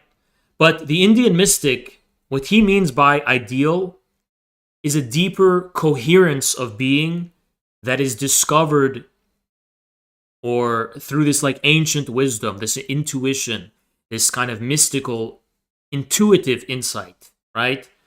And okay, yeah, I acknowledge very interesting things happen there. But as far as what ideal means within the terms of Western modernity, science does not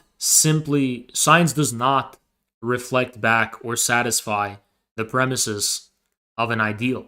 Science has a beginning point, a middle point, and an end point.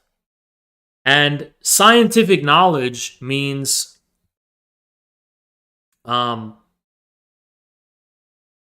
making patterns out of that endpoint, right? Like, for example, all right, if I take water and if I mix it with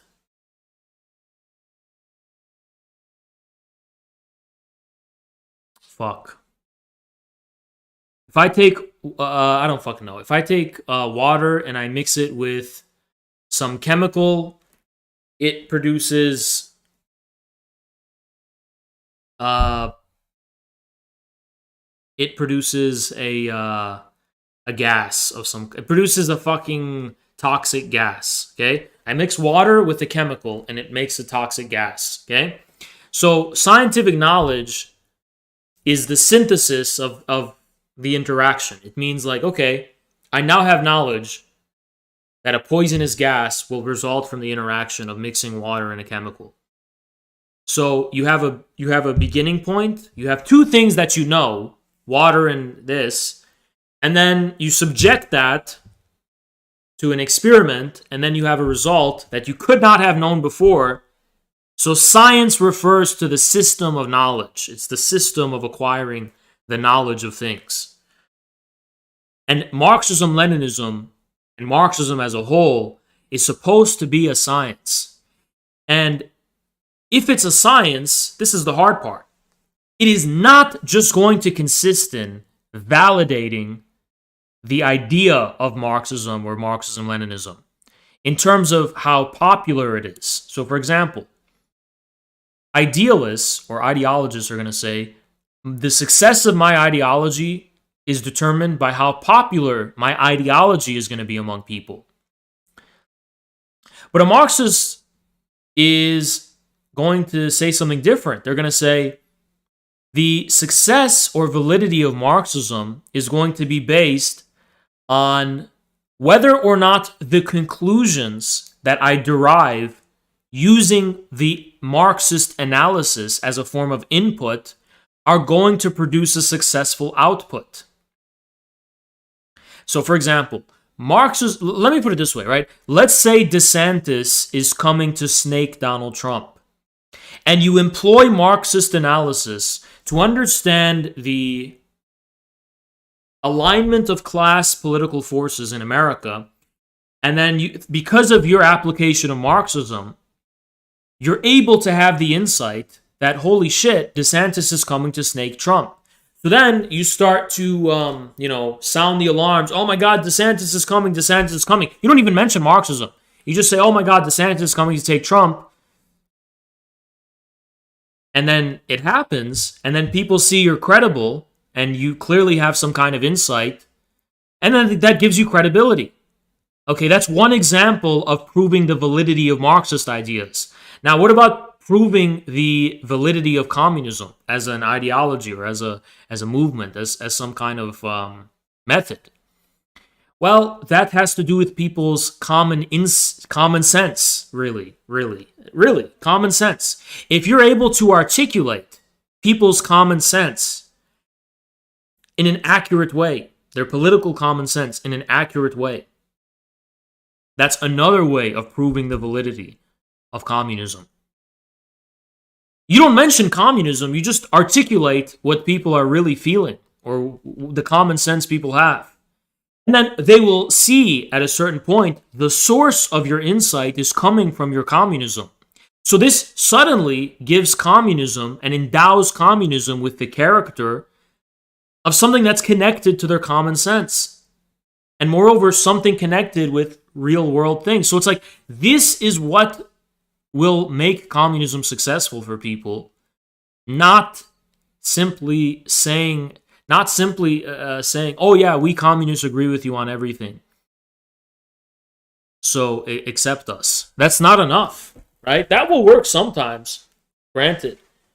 But if you want to make communism useful, I mean, that's what it is.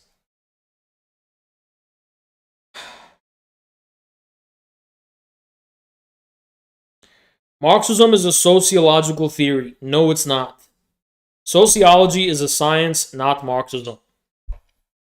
Okay, so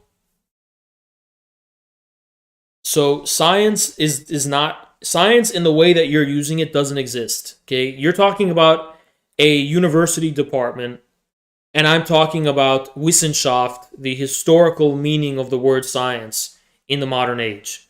Okay, so you're talking about some shit that's credible according to a fucking university.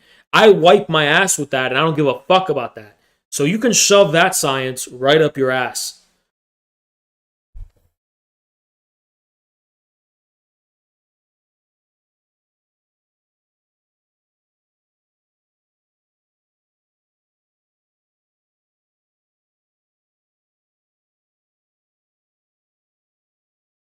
Yeah, I'm gonna unpause donos again. based Thank you, Do you know MK. your powerful MAGA communism meme magic had unintended consequences? Cuntbot and Logo no longer follow each other on Twitter.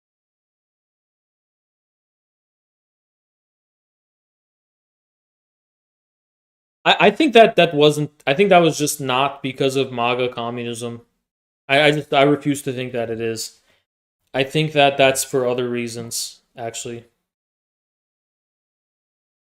that would be my suspicion that it's just for other reasons.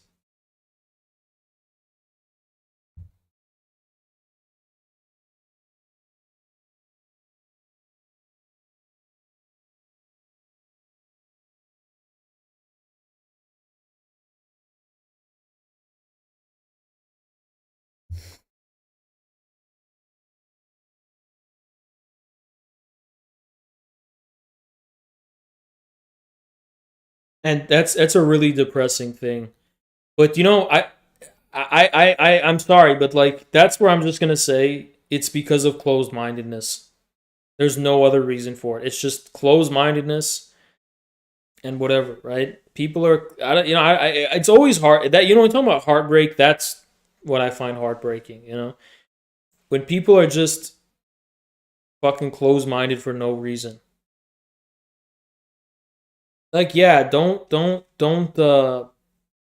even ask, don't even inquire, don't even question, don't even like, don't even receive things in any charitable kind of way. Just like dismissed everyone as a grifter, because I don't fucking know, right? Respond to Danny Haifong's libshit article.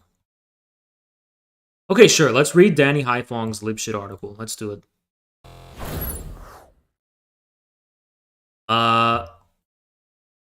Opportunism and foolishness have resulted in the concept of MAGA communism. And by the way, guys, keep up the fucking hashtag because that's the source of all this ruckus. And mods, don't link this in stream.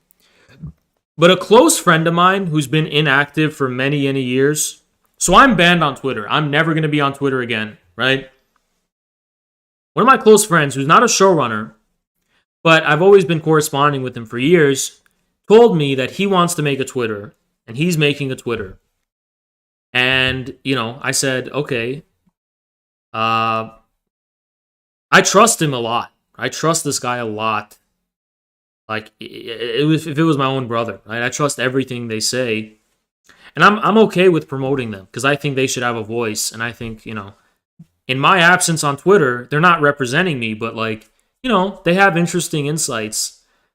And they're a little different from me. I'm way more belligerent and combative. And this guy, he's more of a kind of prince. He takes more of a leadership kind of role. So on Twitter, his name, if you didn't know this already, is the Red Emmer. And that's at the Red EMIR, the Red Emmer. Okay? So you can go ahead and check that out if you want. But that's them. If you want to go check them out. No links, okay? No links.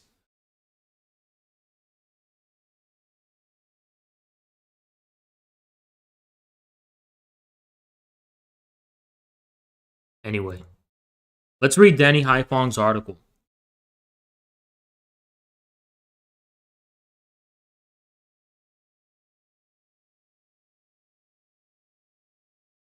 Fashionable online trend has emerged that presumes social conservatism and make America great again, the Trump-inspired ideology as a sufficient responses to the liberal branding of the Democratic Party.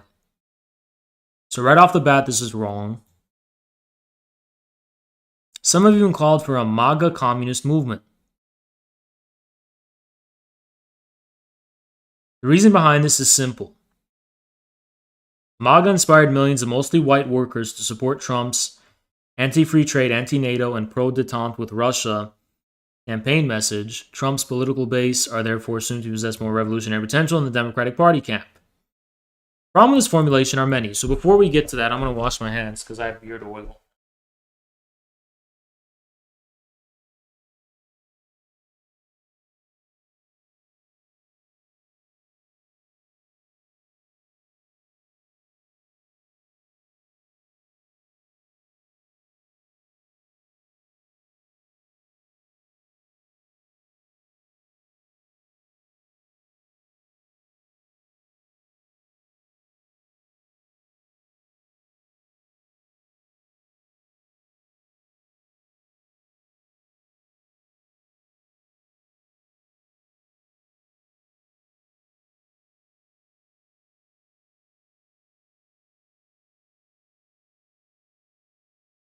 First of all,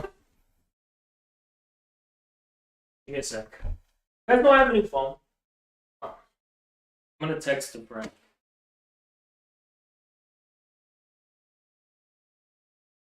Something.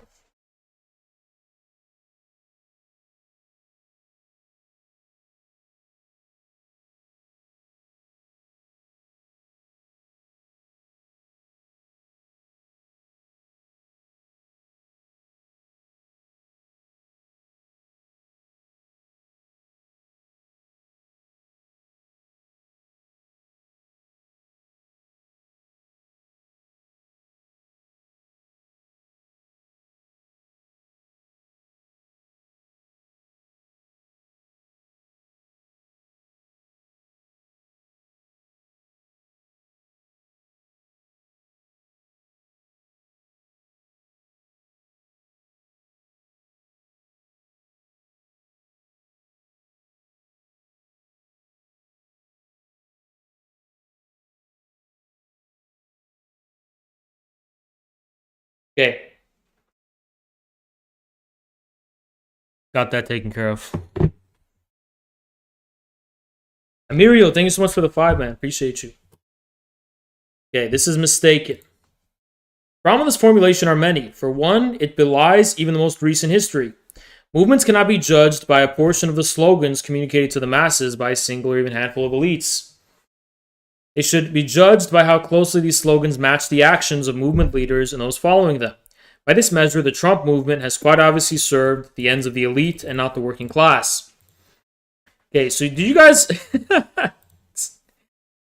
Was anyone paying attention to my lecture? Can the class... Anyone want to raise their hand and tell the class what was like the first mistake Danny Haifong made in this paragraph alone, based on what I just told you? It's super simple. It's super simple. Can anyone in the class point out the problem with this statement here?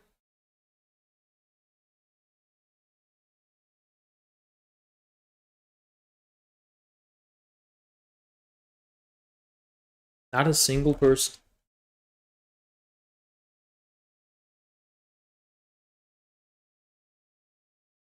Okay, Chris Morlock got it immediately, all right? No, Chris Morlock literally immediately got it because Chris Morlock's an actual real communist. So he knows about all this. So there you go. Danny Haifong is making the very simple mistake here of, again, dwelling and making a fuss over the contradiction between the ideal and the material. So for Danny Haifong, the ultimate measure of political realities consists in the relations between ideas and the realization of those ideas. And that's how you define politics, and that's how you define political realities. This basically reflects a pretty simple bourgeois idealism.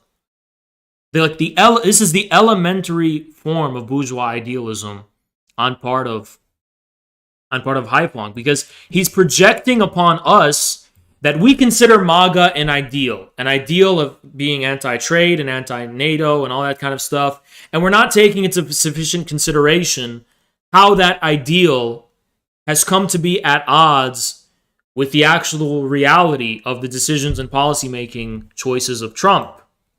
The problem is that the premise is false. It's judging reality still in terms of relations between ideals and material reality.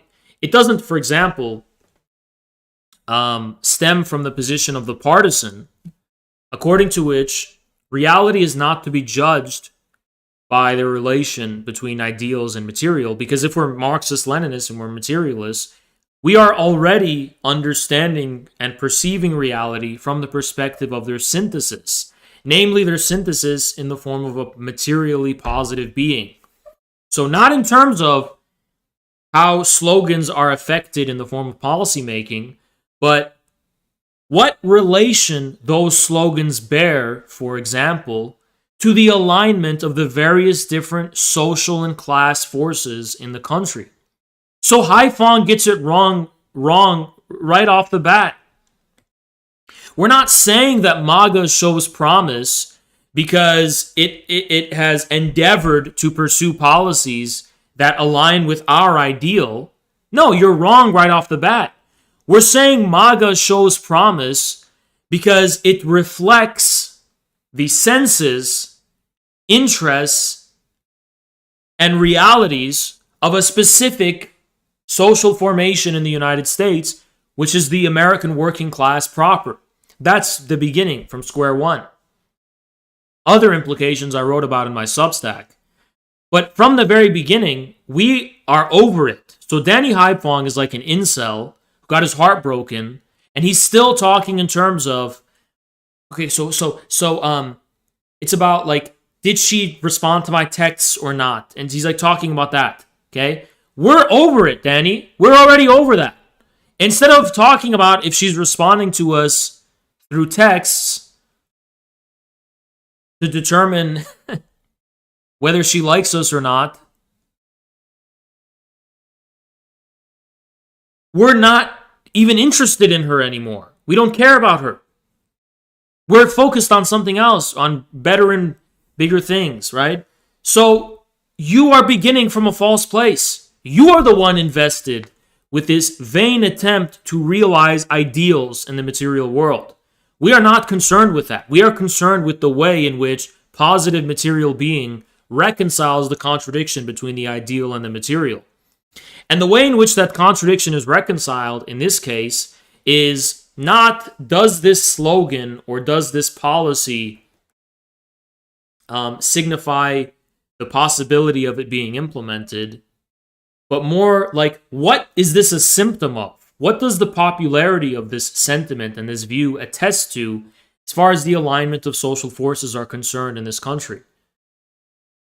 That also comes with a media theory, right? A literal media theory about, for example, which social forces are most disposed to trusting, the mainstream establishment media by virtue of the way in which they reproduce themselves, and which ones have the necessary social independence that allows them to basically think for themselves.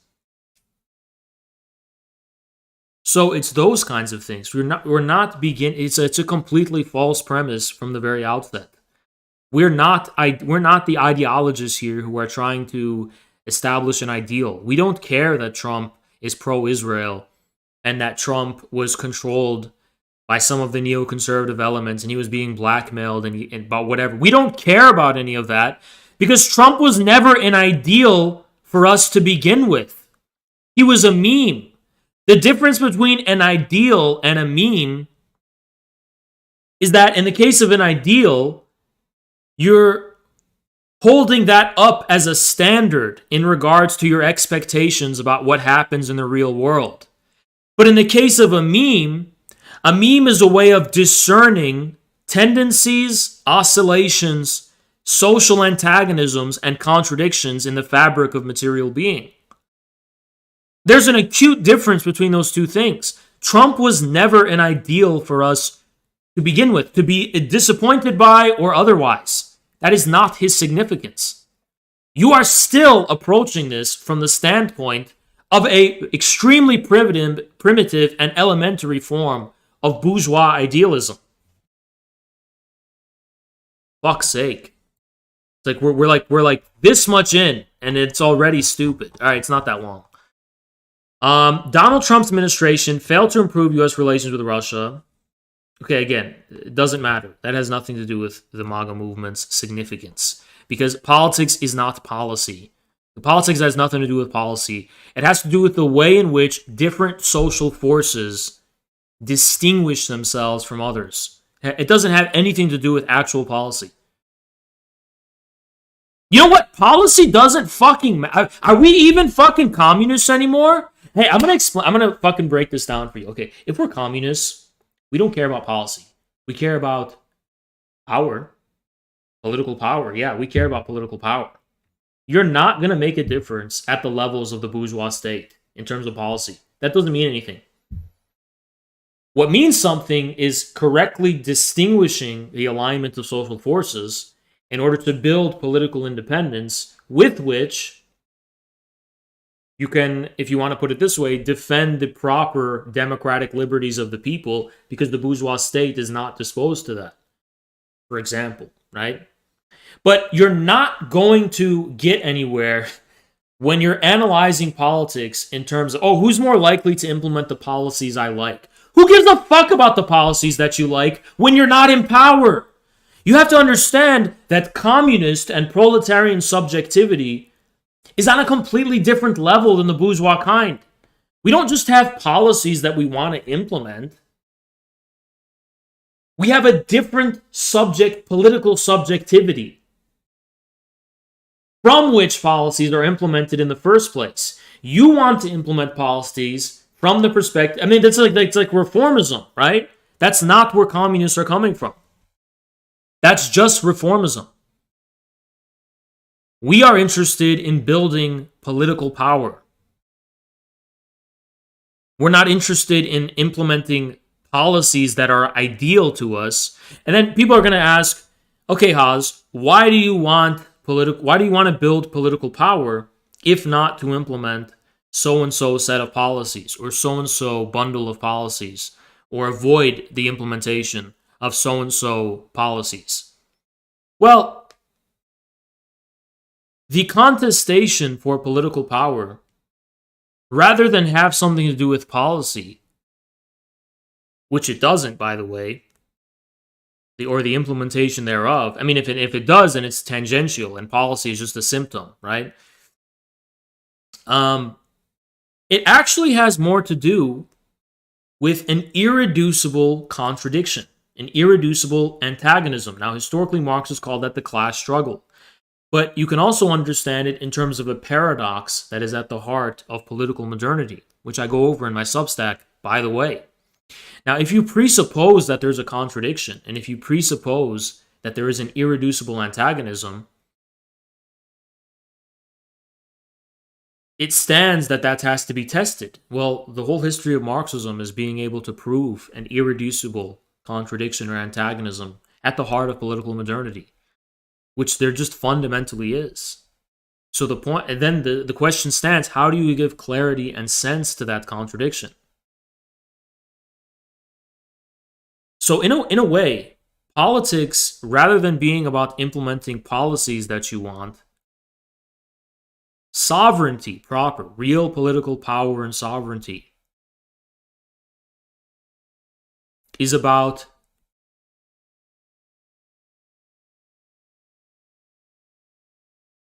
something much more abstract. That makes no sense. Policy matters. That makes no sense. Policy doesn't fucking matter at all. Doesn't matter one bit. Policy doesn't fucking matter one bit. Not even one bit. You want political power in order to implement policy. No! Fuck no, that's not why. That is not why in any sense whatsoever. No, you don't want political power to implement policy. If you think that political power has anything to do with policy, you don't understand the basis of sovereign political power. The basis of sovereign political power, this is Marxism 101, lies in classes. So the proletariat wants political power because it wants a state that reflects the reality of the proletariat as a class. Not just implementing policies favorable to it, but the form of state sovereignty itself reflects and represents, for example, a much broader stratum of society than the capitalist bourgeoisie. That's sovereignty, okay? That means the very character, the very form, the very nature of the state is different. It's not just about different policies. You know what, Flame? You're so fucking right. Policy debates are class humiliation. That's so true. That's literally so fucking true. It's ways, yeah, it is a form of class humiliation. It is. And the problem of reformism lies in this view that you can just implement, that the issue is just policy, right? And it neglects the fact that there's also a contradiction at the level of the form of the state itself. You can't just presuppose the existing form and reality of the state, proceed with the ready-made state machinery, and just implement the policies you want. The state machinery must be smashed, as Marx pointed out. The form of the state is rotten.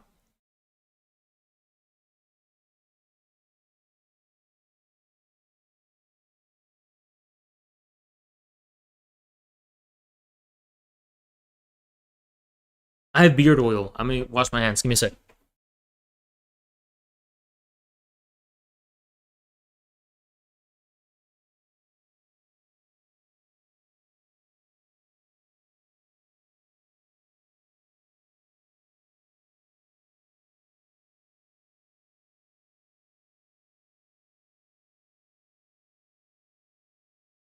Now, people must understand what is meant by the political class struggle.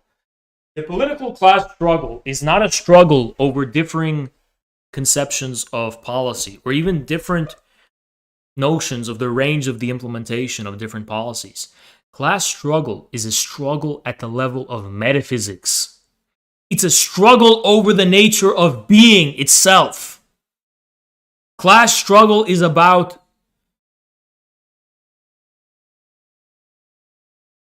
the threshold of metaphysical possibility, not just policy-making possibility, metaphysical possibility. For example, the USSR exceeds the threshold of metaphysical possibility for the bourgeois ideologist. It's simply not possible. Not because its policies are impossible, its existence, the purport of a state by, for, and of the workers, the purport of a proletarian dictatorship, the purport of socialism.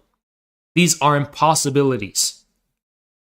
Why? Because they synthesize and sublate the negation of bourgeois modernity. The bourgeois, let me explain this to you. Hegel's three triad: positive affirmation, negation, and then negation of the negation. That's the third, right? So this is bourgeois modernity. Bourgeois modernity, the positive, and then the negation. And that's it. Negation, that's it. Just the negation, okay? And then let's say the USSR is the negation of the negation. Now, at a metaphysical level, the bourgeois ideologist refuses to believe that. They refuse to believe that's possible. Not just because they disagree with policies. At a metaphysical level, it's not possible. It's an absurdity. It's Lysenkoism. That's why Lysenko was so maligned. Because Lysenko literally did this metaphysically. He proved a connection somehow between the sphere of ideology and the physical natural sciences. The bourgeois ideology, oh my God, Lysenko! Hell no! You can't do that! Science is blind! Science is blind to ideology! And they're like, they find it inconceivable. Haz, can you connect your level to one most people understand? No, that's what Jackson does. Okay, that's what Jackson does. I'm the fucking schizo. Okay, Jackson is the normal guy.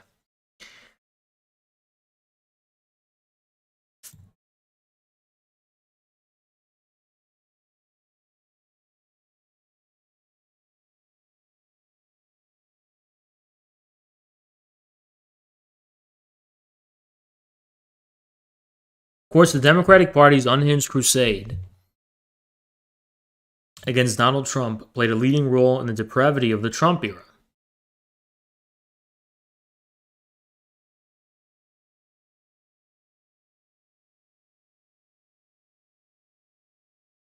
Okay, others in the Trump camp, like Marjorie Taylor Greene, have made rhetorical gestures to abolish the FBI and oppose weapon transfers to Ukraine. But just as with Trump, these are just words. Words themselves do not constitute a movement. The MAGA policy is no monolith, but that doesn't mean MAGA is a movement. MAGA is simply an ideological expression of a political moment where the duopoly has lost legitimacy with the masses and a reaction went at that. If MAGA movement was simply an ideological expression, then you would think it would be ideologically coherent, and it's not. If it's not ideologically coherent, then clearly MAGA's source is not based on ideology. Or it's not characterized by ideology, I should say. So you're wrong. MAGA is a movement defined by political partisanship. Now, you're saying that these are simply just words because they're not going to be affected in actual reality because of a lack of political power. But what those words do, politically, they're political words, which does mean something, is give articulation, give representation, and give expression to a counter-hegemonic and partisan form of politics. It positions them against the FBI, against Ukraine. It positions one class against another. It positions the American working class, or let's even say the non-monopoly classes, against the hegemonic classes. Let's bring Gramsci. Classes can't only just be defined between the workers and the bourgeoisie. There are also the hegemonic classes and the counter-hegemonic classes. Lenin was the first to acknowledge this, by the way. That's why Lenin said there's a difference between the peasant democratic bourgeoisie and the established city liberal bourgeoisie, because one is hegemonic, the city liberal bourgeoisie, that's hegemonic, but the peasant bourgeoisie is counter-hegemonic. So there's a difference. Someone waiting in show queue.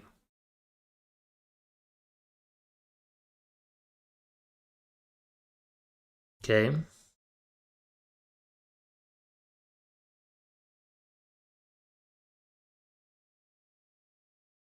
Yeah, what's going on?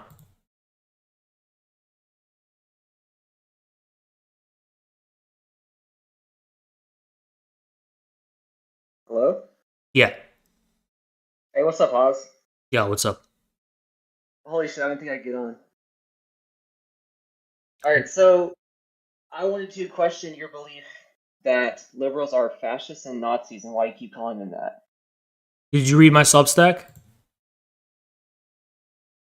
No. Bye, bitch.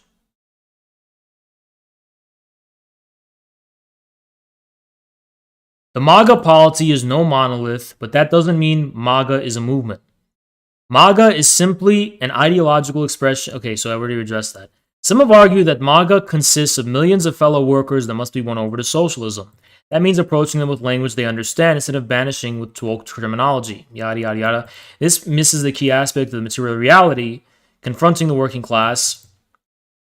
Even if millions of workers who vote in the MAGA camp, another arguably more essential dynamic exists with the Democratic Party. Young workers who lean Democrat are more anti-capitalist than ever. Okay, I see. So what we're doing here is we're just going to change the definition of what the workers are. And the reason the definition of the worker has changed from the actual productive material worker to a fucking barista is because leftists realized that the actual workers were not receptive to their messages and sloganeering, but baristas were. So they just changed very conveniently the definition of what workers proper are, the proletarian workers proper are, and this is where Danny Haifong is coming from. In reality, this is not true, because the premise is that these are the working class proper, and they're not.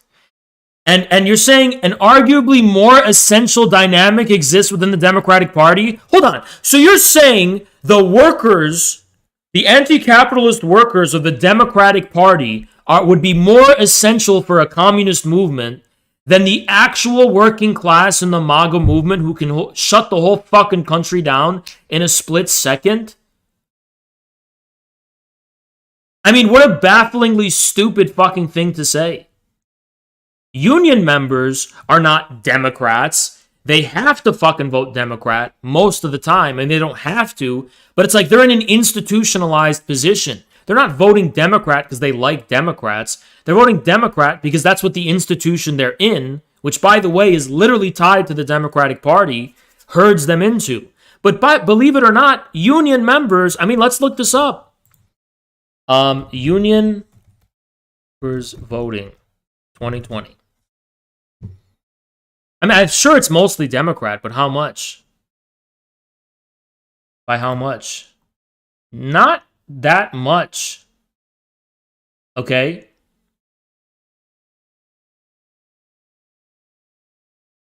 So, 57% of households with a union member voted for Biden, compared to 40% who voted for Trump. So that, yeah, it's not a surprise that union members are more willing to vote for Democrats because they're in an institutionalized union, okay? Where it's harder for the MAGA message to reach them and mobilize them because they're already consolidated by the Democrats. But the fact that 40% of them still vote for Trump, it's pretty fucking crazy, isn't it? Despite that institutional barrier, they still vote for Trump. And black workers vote Democrat. Okay, so this one is even more fucking cynical. I mean, this one is just fucking cynical. The leaders, the appointed leaders of the black community are bribed by the Democrats. They're tools of the Democrats. I think he's missing that, like, it's not that black workers are pro-Democrat. It's just like the ones that happen to vote, voted because they were canvassed or harangued or reached out by, you know, the fucking political leadership of the black communities. That's why the reason the black community votes mostly for the Democrats isn't fucking because they're pro-Democrat. It's because the leaders of the black community have been consolidated and captured by the Democratic Party, something which Malcolm X acknowledged and many others have acknowledged many times before. None of these constituencies have received the same kind of attention for those calling for MAGA communism.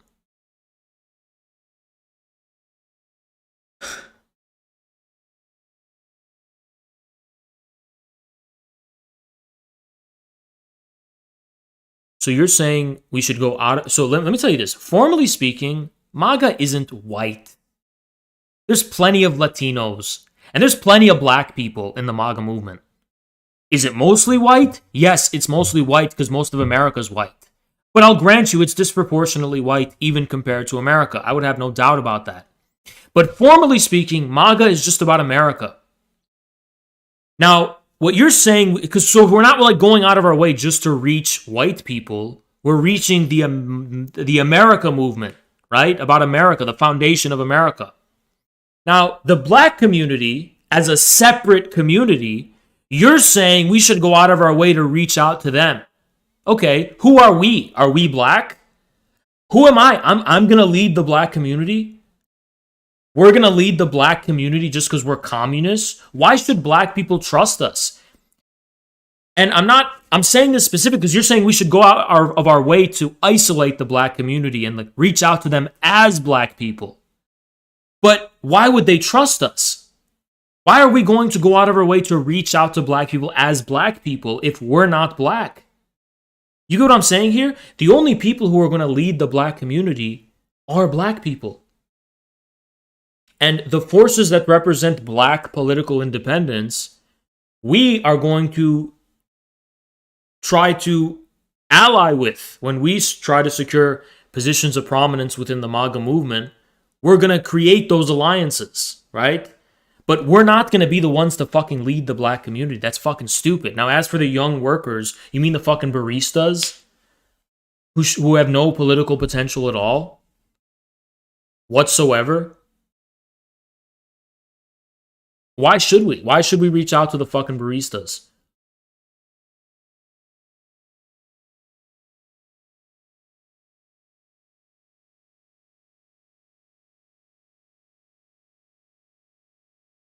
I'm just saying, why should we? The young workers, as you're calling them. Why should we reach out to fucking baristas? You cannot interpolate the subjectivity of general laborers and the general proletariat by trying to isolate these exclusive groups that stand apart from the predicament of general labor.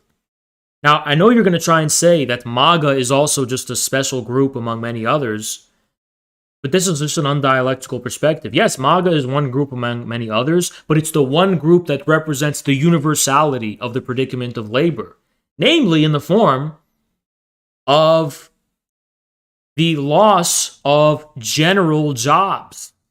General jobs you get straight out of high school, yada, yada, yada. That type of universal labor.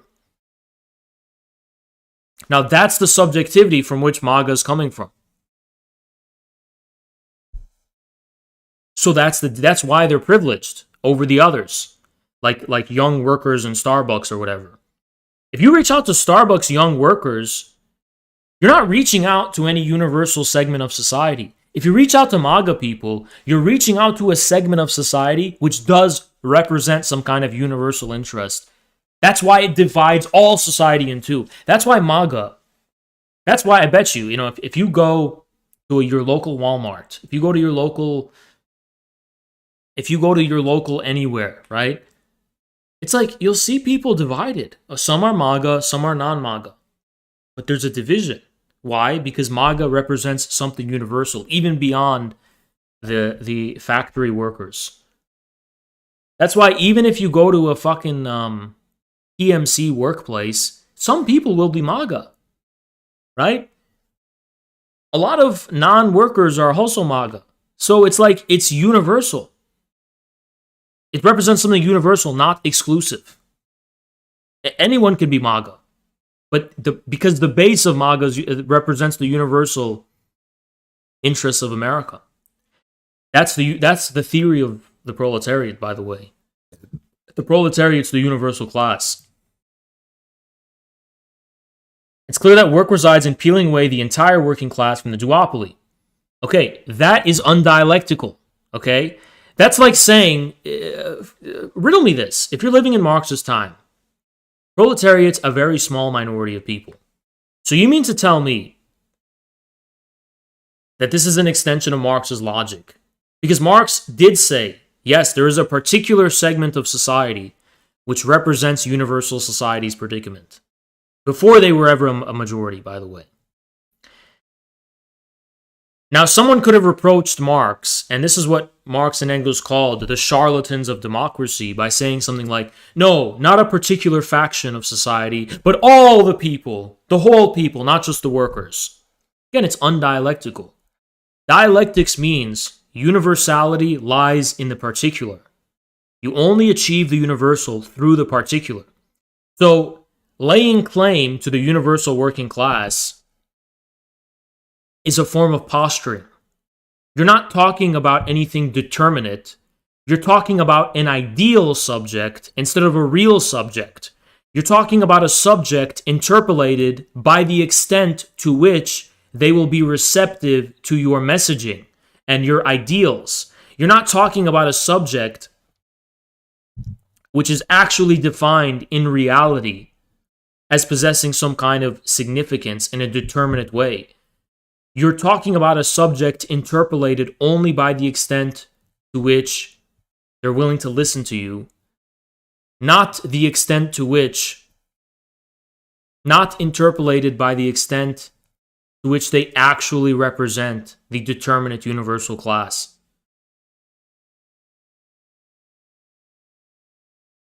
This is like a biggest fucking rookie mistake in dialectics you can even imagine. Not not a particular faction, but the whole thing. Well, the whole only can be given adequate and concrete determination in it, one of its particular parts. That's basic dialectics. Very basic dialectics.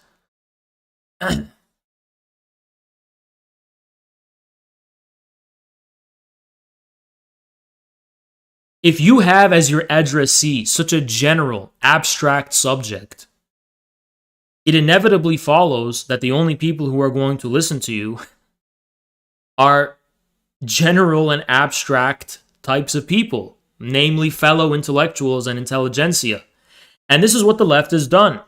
The extent to which they organize the workers is the extent to which workers are intelligentsia. The more workers are close to being intelligentsia, the more they have revolutionary potential. Why? Because they are contriving a position based on abstraction rather than any determinate material reality. Okay, it's like this, right? It's like this. So when you say, I want to reach the workers, that's an ideal. You're setting up an ideal. Because you're not answering the question. Which workers? What workers? Oh, all of them. Okay, where is the all? Which segment of society reflects really the all? Oh, they're all the same. Are they all the same? Because you're not just analyzing reality, you're trying to intervene into it. Which means there's something significant about you. You, right? You are someone spreading ideas, and your ideas have a subject, which they are meant to interpolate. So who is your subject? Oh, it's everyone. Everyone's my subject. Really? Is it? Is everyone your subject? How? How have you proven that in some kind of way? How can that be proven, first and foremost? How can that purport acquire determinacy? How can it be proven? How can it become a real thing?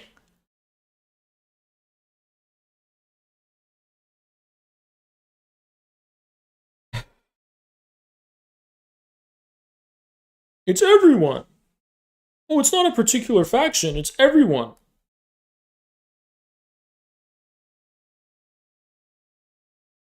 So how do you... It's like everything ends with give me power. Just listen to me blindly and give me power. There's no actual praxis going on. There's a political purport according to which you must obey me or you're an enemy of the people. That's basically where they're coming from. You must obey me or you're the enemy of the workers. That's how Trotskyists are, by the way, right? My way or the highway. They don't actually imperil their position across material reality itself. They don't discern their partisanship in distinctions among the people itself. They have this empty universal subject they call the working class,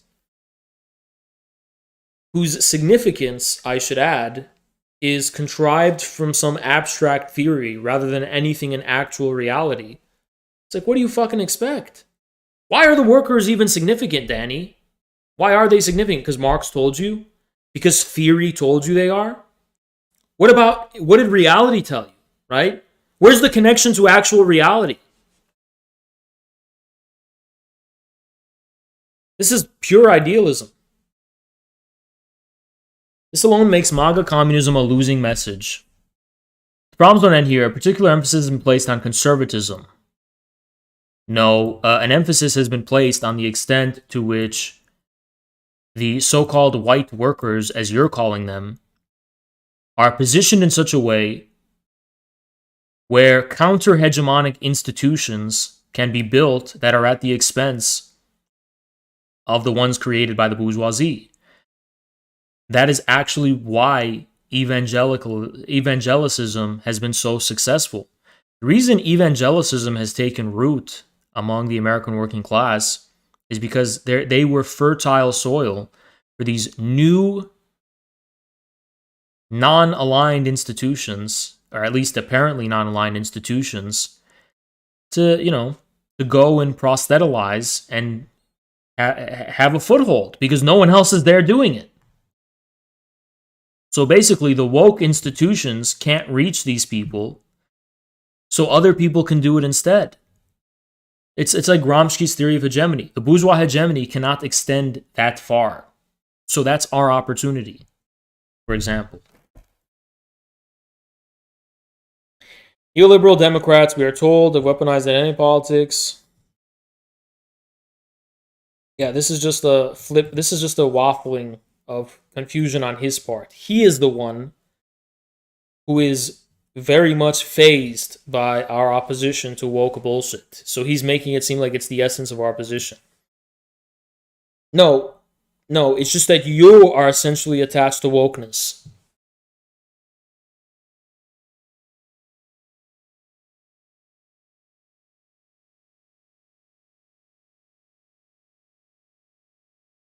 The GOP is identity reductionism. The GOP has served as the white man's party as late as the 1960s. Okay, I mean, like, this just proves how fucking leftists don't have foresight. Okay, because you're saying this.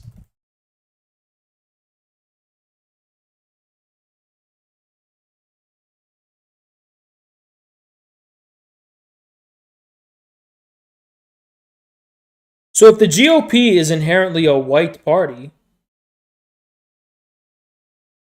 how do you explain articles like this by the New York Times, which are talking about the real and documented phenomena about how the growing base of support for the GOP lies in Hispanic voters?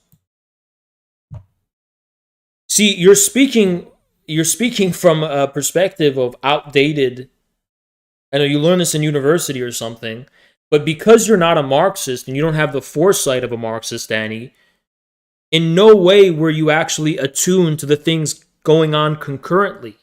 You were wrapped up in these dogmas about history that you learned about in school, but you look like a fucking idiot when reality actually changes in a way that your theories can't explain. If the GOP is a white man's party, why the fuck is it becoming so Latino? Why are there growing numbers of black people joining the GOP? Can you explain these things, Danny? No, you fucking can't. Social conservatism is neither inherent to socialism nor the working class. The CPUSA's biggest success came when it followed Lenin's leadership on the national question. That has nothing to do with the question of social conservatism. Your stance on the national question has nothing to do with conservatism, okay? Palestinians fighting for self-determination are very conservative, Danny.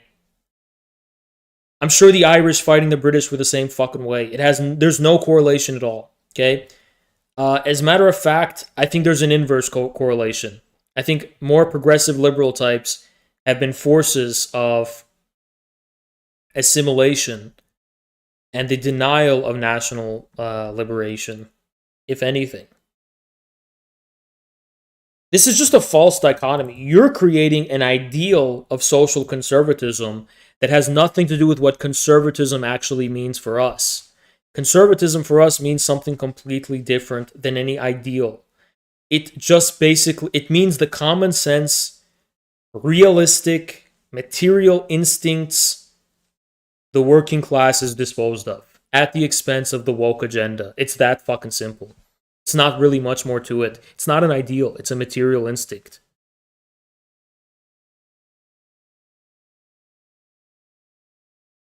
Fuck. Fucking stupid ass fucking people.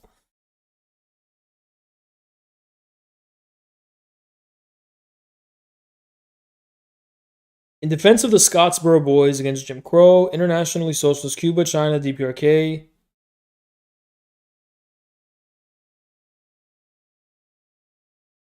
Okay.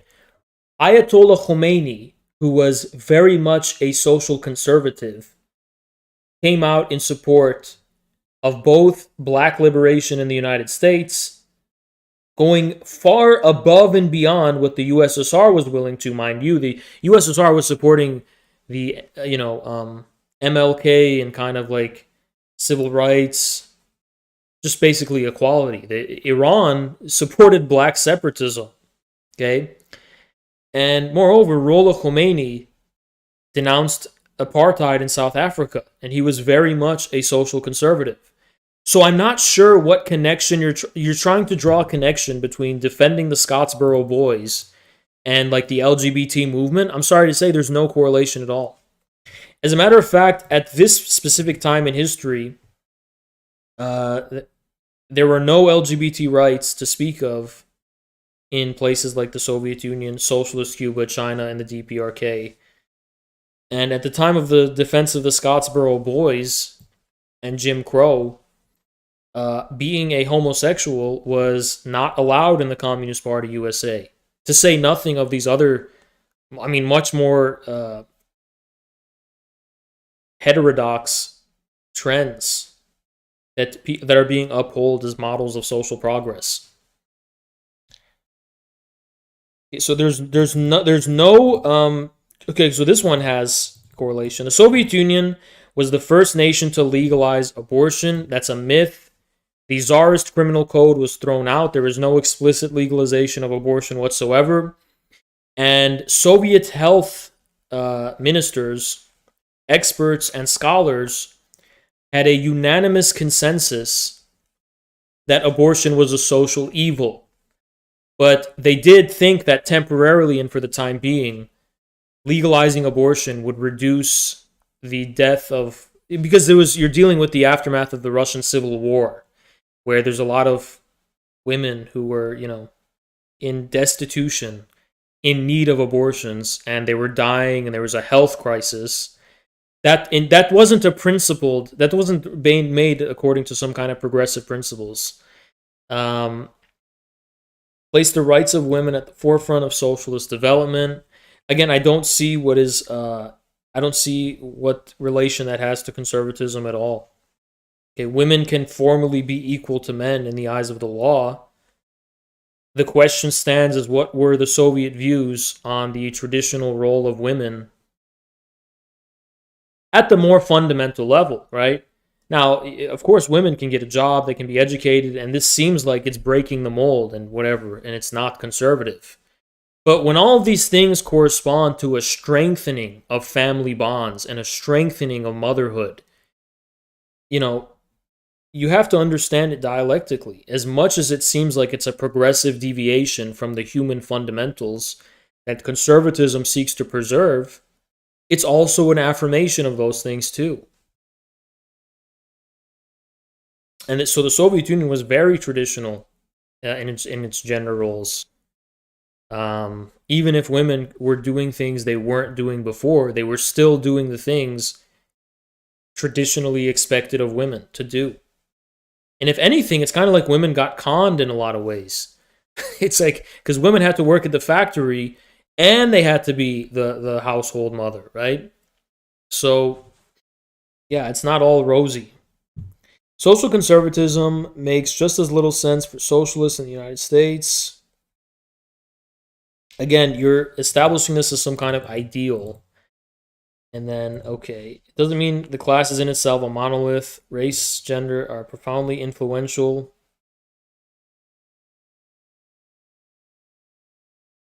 Even if I were to concede to you that that's true, it's not true in the way that you presuppose it is. Ignoring or going so far as to characterize them as merely... Yeah, well, the way that these things are brought up is definitely in the context of neoliberal woke agendas. Absolutely. There's no doubt about that. That doesn't mean you're saying that there's no women's question or there's no reality of race in America, but it does mean the ways in which those things are currently articulated serve the neoliberal woke agenda. Now, how do you articulate them in the contrary? Okay, well, first, you do create a fundamentally working class politics, okay? Where that's the jealous God of Israel that there's no intersectionality. It's just the fucking workers' movement, period. And then once you have that foundation and base, you can interrogate other aspects of society, but you don't do it all synchronously, okay, at once. You don't do it all. You don't do all of this at once.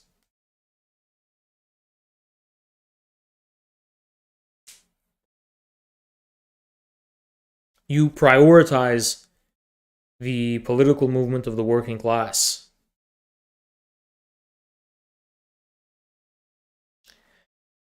I mean, it's just like Marxism 101, right? That's why Marx called for the expulsion of American feminists from the IWA because they were not placing their primary attention on the workers' movement. And so this is just intersectionality, right? He's just basically rehashing the argument of intersection. Oh, all of these things are connected and they all intersect. No, they don't, because they're qualitatively different. As communist, material conditions must guide our ideology rather than the other way around. That's why you're treating everything as ideology. All issues deemed as woke and identity politics have a class element to them. Can you care to name that class element? Because naming for, just poor people are disproportionately affected negatively. Okay, that's not a class element. That's like a philanthropic spin you're putting on your woke agenda. You're not explaining how it fits within the alignment of different class interests. Now, just because some people are, there's like, okay, yeah, trans people have a health crisis. Okay, but the poorer trans people are, the more in crisis they are. Okay, but that's not a class element because it doesn't actually articulate any actual class interests. You're just assuming there's a class interest because, I don't know, you have this utilitarian view that we all want what's best for us and that's what's in our interests, which is kind of patronizing and not true. You realize class warfare means classes are actually involved in a conflict before experts decide that this is what's healthy and not healthy for you. Thank you so much, Infrared Clips. Appreciate you, man. Use the example. Trans workers face rampant economic discrimination. Yeah, that's not a class element, though. I don't think you know what that means. I don't think you know what class element even fucking means. So, because someone's discriminated against at the workplace and is poorer, doesn't mean it's a class issue. A class issue has to do with the concrete manifestation of social antagonism. It doesn't simply have to do with grievances or ailments. It has to do with concrete instances of social antagonism.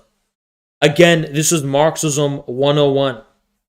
Yeah, disability is not a class. Classes are not defined by suffering or discrimination.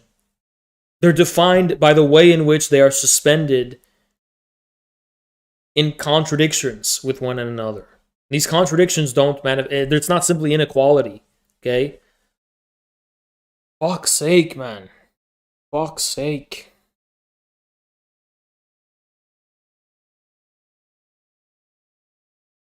So this okay, for example, I'm going to explain like why this guy's a fucking idiot. So this is an indictment on the bourgeois purport of universal equality. Okay? So you can maybe do what the CPUSA does and say, okay, it's not a class issue, but it is a democratic issue. The problem with that is that democracy confines itself to the sphere of universal equal rights. Okay? Trans people can have equal rights to everyone else and still face workplace discrimination and still face and still make less money. And what's especially stupid about this pay gap here is that it presupposes that for the same type of work, trans people get paid less, which I see no evidence for, right?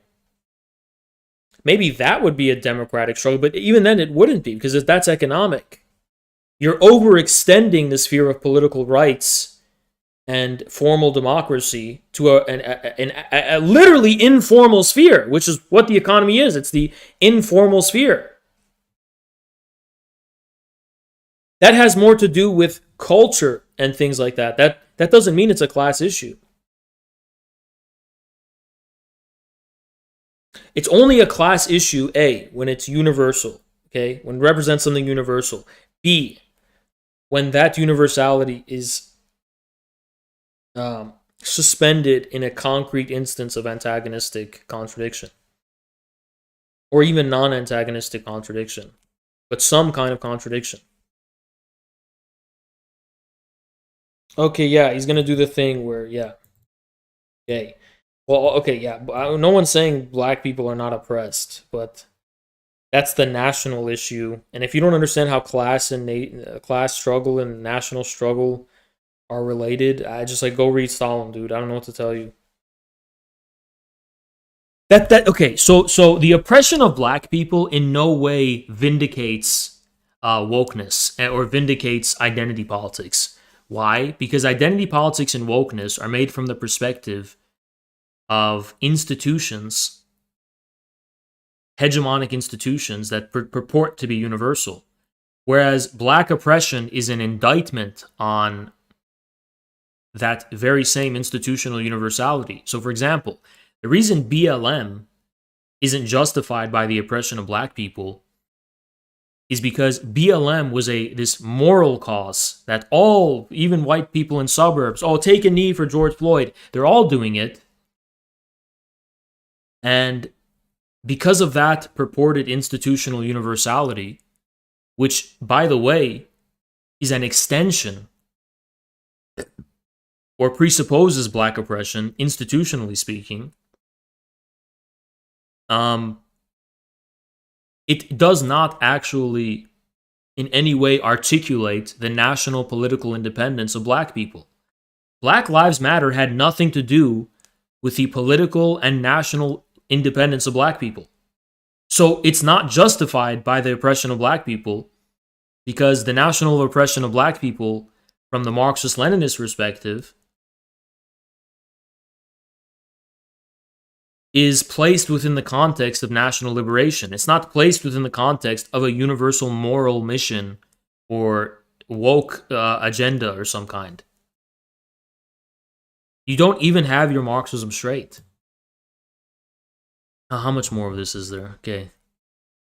None of these issues can be divorced from class. Okay, intersectionality. MAGA has shown no interest in forging such solidarity. And has thrown itself on Trump's incoherent use of racist. So he doesn't understand Trump. After how many years? 6 years, he still doesn't understand Trump. It's incoherent. Yeah, your job is to have made it coherent by now, you dumb fuck intellectual. It's been 6 years and you're still saying this stupid shit. For political gain. So MAGA has shown no interest in pretending to reflect the universal interests from an institutional perspective of all society, but instead elects to reflect the determinate interests of the American working class rather than all of humanity? Really?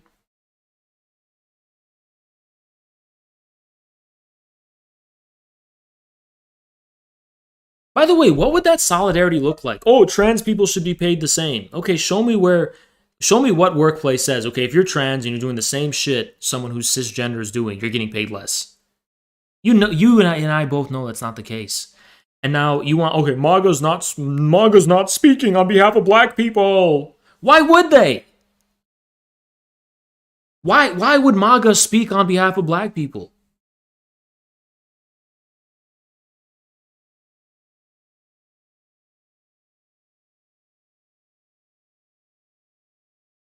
Unless you think the oppression of black people is an indictment on the national reality of America as a country, which it's not. There still is an American nation. Stalin understood there was.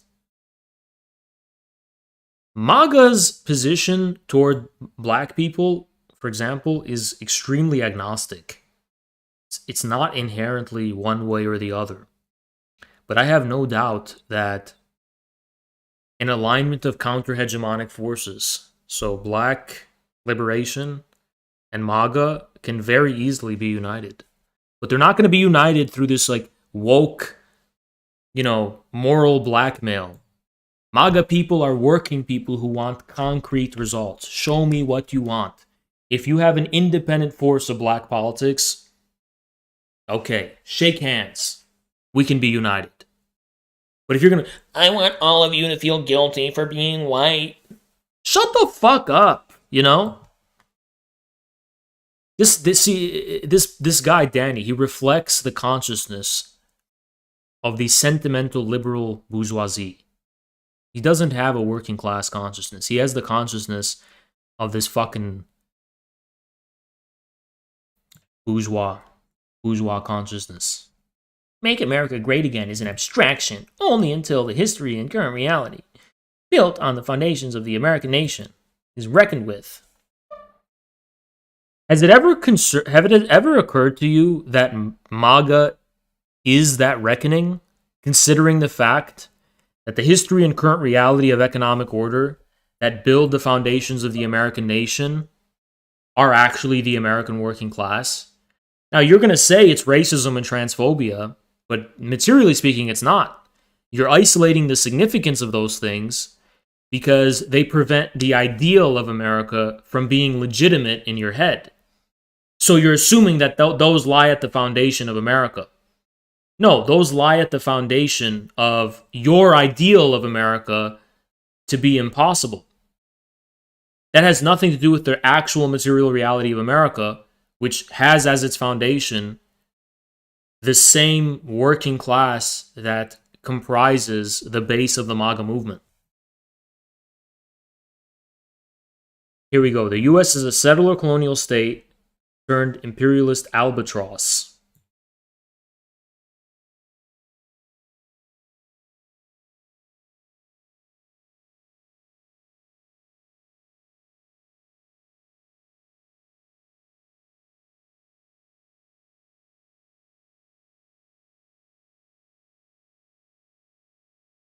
Okay, Germany was literally a fascist state.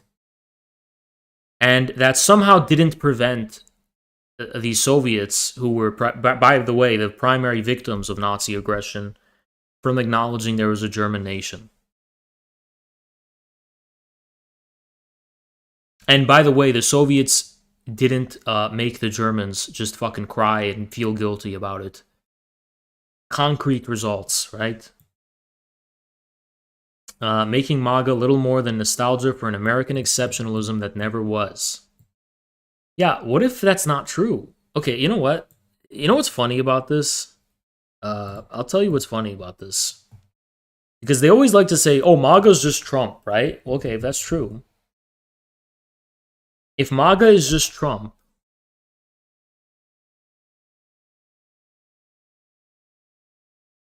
define American exceptionalism. Does American exceptionalism still exist? And what do we do to grow American exceptionalism? Okay, well, I don't like the term, I'll be honest with you. And people are going to say, oh, he's not patriotic. Look, if I'm a Russian, or if I'm a German, or if I'm a person we do business with, why, I don't think it's a very nice term. We're exceptional, you're not. First of all, Germany's eating our lunch. So they say, why are you exceptional? We're doing a lot better than you. I never liked the term. And perhaps that's because I don't have a very big ego and I don't need terms like that. But honestly, when you're doing business, I watch Obama every once in a while say American exceptionalism. I don't like the term because we're dealing, first of all, I want to take everything back from the world that we've given them. We've given them so much. On top of taking it back, I don't want to say we're exceptional. We're more exceptional. Essentially, you're saying we're more outstanding than you.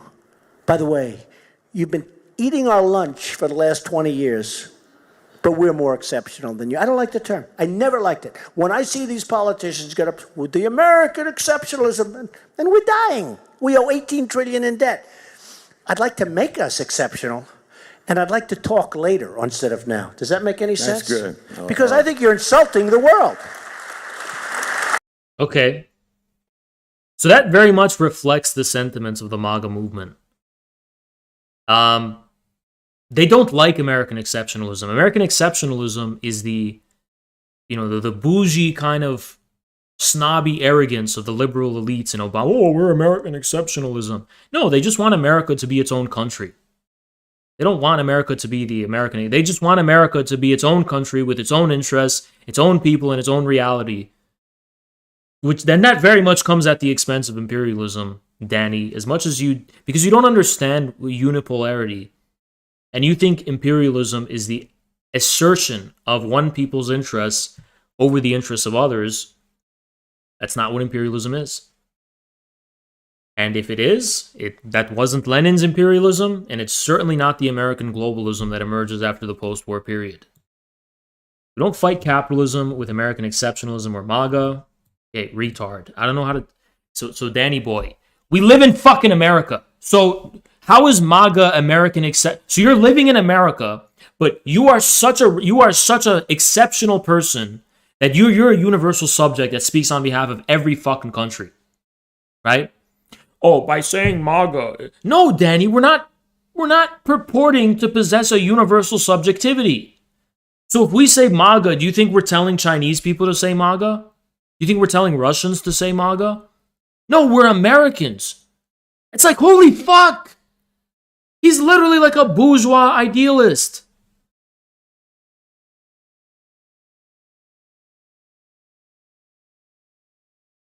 I have defended black workers from discrimination. Held a working class white mother after her son. Wow, you're such a fucking hero, dude. In none of these cases did I shy away from the people. Okay, but you didn't do anything of any political significance. In my estimation, that MAGA need to engage in self-criticism. No, I think you need to read my fucking Substack, because you don't even know what you're talking about.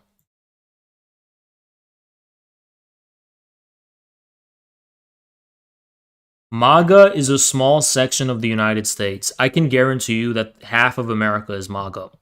When I say half of America is MAGA, I don't even mean that half of Americans vote for Trump. I just mean like half Americans see the world in the way MAGA does, and half of them don't. It's probably more than half, actually. That may not mean they vote. Most people probably don't vote, right? But they still are like, yeah, Trump was right. You know how many pro-Trump people I know who don't fucking vote? A lot. A lot of these MAGA people don't even fucking vote. The real work is in developing a greater, even John Zerka lives in Canada and he's MAGA, okay?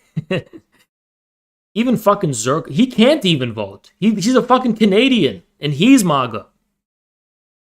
I'm not saying he's the example of all MAGA people because he's pretty eccentric, but I'm just saying, like, you don't know what MAGA is if you think it's about, the real work is developing a greater understanding of Marxism. So, okay, among people already in motion against capitalism and imperialism. So what he's trying to say is the real work is in a greater understanding of Marxism among people who are already positively disposed to Marxist ideas, which, spoiler alert, are the people closest in proximity to academics, the professional managerial class, and the privileged people who make their living on the basis of abstraction. So what a self-serving coincidence. The real work is developing an understanding of Marxism among people who are already similar in their class position to people like Danny Haiphong. Which is the opposite of what Lenin did, because Lenin called the intellectuals the shit of the nation. Moreover, Lenin's definition of advanced versus backward forces was not based primarily on theoretical or ideological consciousness, but on willingness to fight. There's a big willingness to fight, not as the realization of an ideal, but the concrete willingness, like the concrete positional partisanship against the enemy, as like a concrete reality. Not like the intention to fight, not the want to fight, but those leading the real fight that's happening in reality, regardless of our ideology and our ideals. If those espousing MAGA communism are truly interested in this endeavor, they would drop the MAGA label for its lack of utility outside of online space. You can suck a dick. How about you just suck a dick, Danny? So what a stupid fucking article, which is so BTFO'd, it's just never going to recover. So yeah. All right, guys. I think I'm gonna let's do the donations. Good morning, Revolution. Good morning, Revolution, Emilio. Thank you so much, man. Thank you so much, Light. Appreciate you. I would argue it's disproportionately white because it's disproportionately rural, and minorities are concentrated in urban and suburbs. Just my 2 cents. Good morning, That's partially true. Thank you so much, Infrared Clips. Appreciate you. Appreciate you a ton. Based. Where do you draw the line BTWN woke politics and actual social justice / human rights issues? Is the class element the only priority right now? Yes, and it has to do with the proximity to the institutions. It's as simple as that. If it's from the institutional subjectivity, then it's woke bullshit. Based. Thank you, Shong Yu. Appreciate you, man. These discussions go nowhere when they can't even differentiate between statehood and nationhood. Oh yeah, of course. Okay, guys, I'm gonna head out. This stream was way longer than I thought it'd be. See you guys tomorrow.